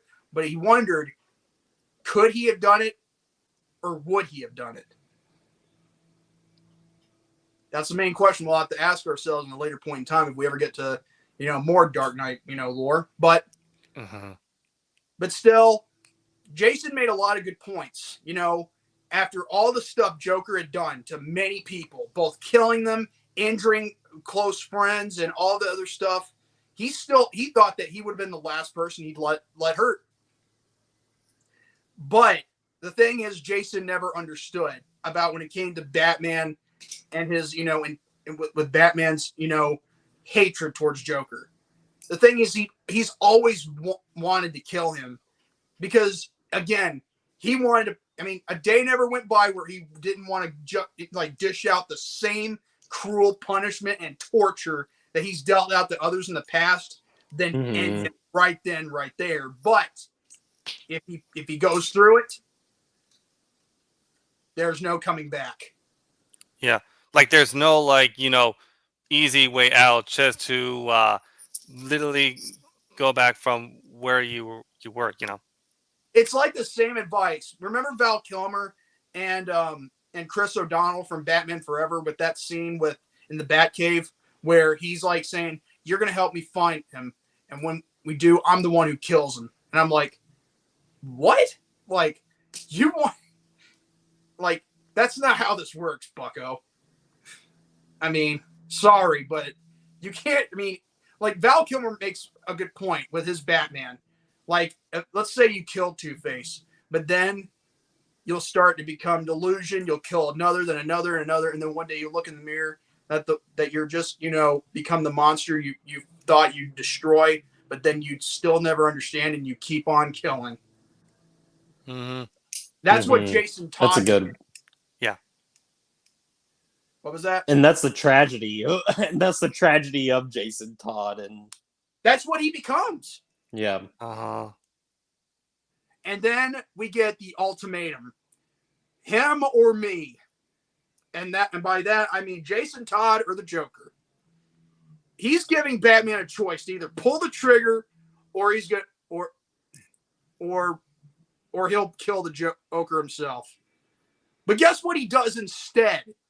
He pulls the trigger to try and kill Batman. But thanks to Batman's reflexes, after he dodges the first bullet, kind of funny, he throws a batarang into the hole of the guns, where the gun is at. When he tries to pull when he pulls the trigger again for another bullet to pop out, the gun explodes out of Jason's hand. And I'm like, damn. That's some good reflexes right there. God. I thought, you think Spider-Man has good reflexes? You don't know anything if you haven't seen Batman. Even though he's like a mortal man underneath the bat suit, Oh, no, dude, that's just who he is. Bruce Wayne is nothing but a mask. I can see that. It's actually a point when you think about it. Because after the death of his parents, Bruce Wayne died in that alley just as his parents did. Yeah. You actually feel sorry for him when he was a kid back then. But then again, if you think about it, it wouldn't have made him the man as we all know and love, the Batman. Which I think his parents would be proud of him, though. Yeah. Like, he was just hear him, just doing incredible feats. Yeah, except he doesn't have superpowers or anything. Oh, no. He's just a badass, underneath a suit, where that suit and that mask is his true self. Or many suits, because again, his suits change from time to time until it becomes like armor. And I'm like, oh my God, this armor. Flexible armor, damn it. So Red Hood, or Jason, whatever you want to call him, he tries to blow up the building with them inside it, kind of like, coming full circle once again with, just like at the beginning. Only when Joker tries to stop Batman from stopping it, you know what Batman does? He just pretty much punches Joker's face and like, when he tried to stop him, and then he tries to get Jason out of there. And then, of course, the building blows up. However, shockingly enough, Joker doesn't die. Yep. It wouldn't make sense for the Joker since he has like stupid, incredible pain tolerance. It's not just that, but it's just like, it didn't come full circle that he died in the explosion.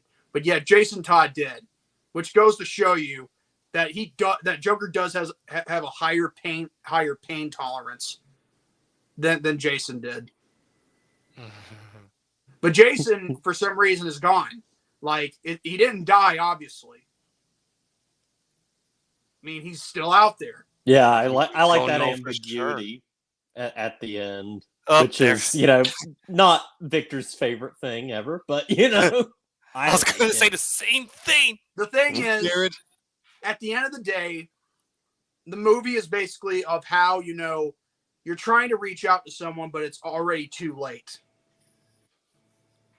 And sometimes you just have to go with it. Mm-hmm. You can't change everybody to be who they are again. And that final scene, though, like, my favorite scene in the entire movie actually is the final scene of watching Jason Todd on his first day of being Robin, how that's the best day of his life and everything. He's so optimistic and everything. And then after, you've watched him like fall from grace basically, and it's so like tragic and a really sad ending. It's sad, but then again, the thing is, it's telling you a story about how a boy became, who was once arrogant, which arrogance leads him to getting killed, brought back to become a monster of what he wasn't supposed to be. Mm-hmm. And sometimes there's nothing really much you can do to turn them back, even if you try to reach out, because there's some things you just can't fix. That's the whole point of the story. And honestly, it's a good lesson to be learned. Because not everybody can be, who they once were or stuff like that. Because again, it's not supposed to change someone. It's supposed to know that once you've stepped over that line, it's damn near impossible to come back from. Mm-hmm. Yep. Exactly. Oh my God, Jason. To Jason Todd, I don't want your laugh. Like I said, we're in the review part right now. But anyway, but at the end of it all, I think it's a very good movie, and it should be watched from everybody who is obviously around over 13 and up, because it's like PG-13 type-ish. It's a very like bleak and like dark. It's a very angsty kind of film and everything. It's a dark movie. But at the end of the day, that's the whole point. It is meant to be bleak because that's what Gotham City has mostly been in many storylines involving the Caped Crusader. Here's the thing. There's a lot of movies out there about Batman, which has been, been clean. There's dirty, there's good, there's bad, there's sad, there's happy. But at the end of the day, it's always going to be like, when it comes to the Dark Knight, you never know what you're going to expect. Yeah. Ultimately, though, I think I would put this up there as one of the best Batman movies, like personally. I think Bruce Greenwood is really freaking good as playing Batman Bruce Wayne in this. I think he's great. Obviously, Jason Ackles is fantastic. And again, I'm not a big fan of DiMaggio's Joker. I think he's just kind of okay. I mean, I will say this though too. Like, he's nowhere near on the same level as what Mark Hamill is. But I do think I do like how that character is written, though. I do love the Joker in this, like, on the written page and everything. He's really, like, sinister and cold. But yeah, I love this. I would give it an 8 out of 10. Its biggest flaw is that it's 75 minutes. It's like the thing is, 70, it's an hour. 5 minutes. It's an hour and 15 minutes long. Yeah.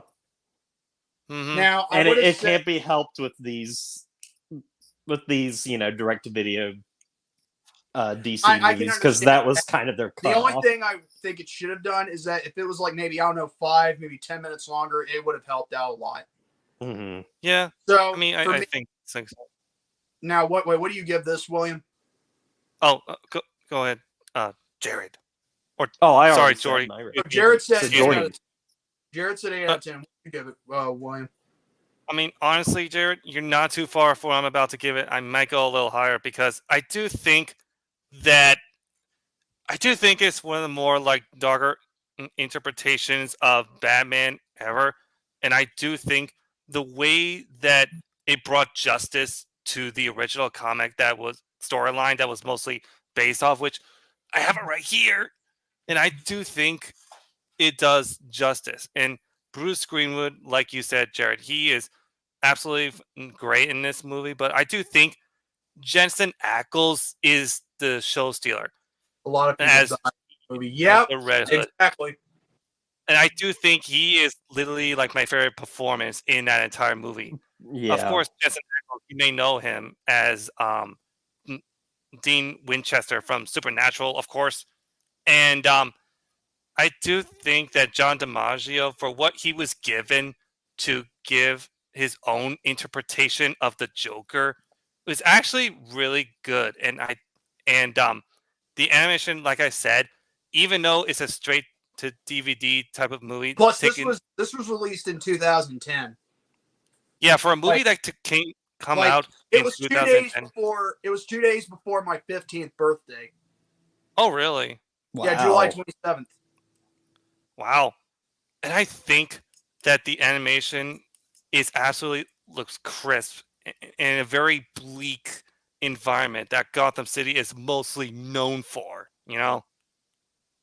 Wait, which movie are you talking about? Is he talking about the Victor's talking about next week, or this one we're reviewing? No, I think he's referring to like a different type of like animated movie that's like mostly in the DC animated universe, I believe. Correct me if I'm wrong, Hunter. I'm curious because I didn't know what he was referring to. Yeah, although I will say this though too, even though that I do think there could, like I said, add in a little, like add an extra 20 minutes, give or take, just to give out much more material from the comic. But I do think for what they were able to pull off was actually pretty fantastic, actually. Yeah. Mm-hmm. And I do think, since I have the DVD of it, I think I might as well upgrade it to the Blu-ray because I cannot imagine how the animation would look in Blu-ray format. And I love this one. I think I'm going to give it like a 4.5. Nice. I'm gonna give it a 4.5 as well. The only thing that's keeping it from having a 5 out of 5 is that it could have been 5 to 10 minutes longer, which could have made it a perfect 5 out of 5. And plus, the movie, even though it's a direct-to-video, I think it would have done great in film and the theaters. Mm-hmm.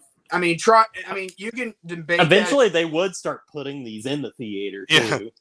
Yeah, but then again, you have to understand something. Like when it came out to home video, it was indeed a commercial success, making only $12 million from DVDs and Blu-rays. So at least they were able to achieve a good amount of financial success, Mm-hmm. So, but I will say though, at the end of the day, we all come into agreement that it's a pretty damn good film. I mean, the only flaw is It's that great. it could have been longer, maybe with 5 or 10 minutes, or maybe 20 minutes if you ask this guy. I mean, I could have accepted that part, you know, but then again, like at the end of the day, it could have been longer than just 1 hour and 15 minutes. So, but still, we should review some other Batman animated films. Hopefully, Mask of the Phantasm, because I'm looking forward to that. Yes. That's a film that's definitely for a 5 out of 5 for me when we get there. Yeah, to me, that is like the best animated Batman movie of all time. It's actually the first one, to be honest with you. Yep. So, yeah, we're like 3 hours and 5 minutes. So Dang, I guess nice. Yeah, but anyways, stay tuned for next week because it's a mandatory June 4th review. We are going to be doing Remember the Titans. I don't remember them. Damn. You don't remember? That's a new movie The title. Titans? Nah. I remember the gods. So, well, someone take a photo of that of me, please. Anyway, so I guess that's all we need to say, right? I think we said it all. I Yeah. got nothing. All right. Well, I guess that's it then. Folks, thank you all for tuning in for the 77th edition of the Popcorn Panel Podcast, Batman Under the Red Hood 2010 review, also known as Victor Delvalle. And if you like this, I know. If you like this, give it a thumbs up. If you miss your chance in the live chat, comment down below. Give us your thoughts and opinions. Also, be sure to subscribe to the David3000 Network.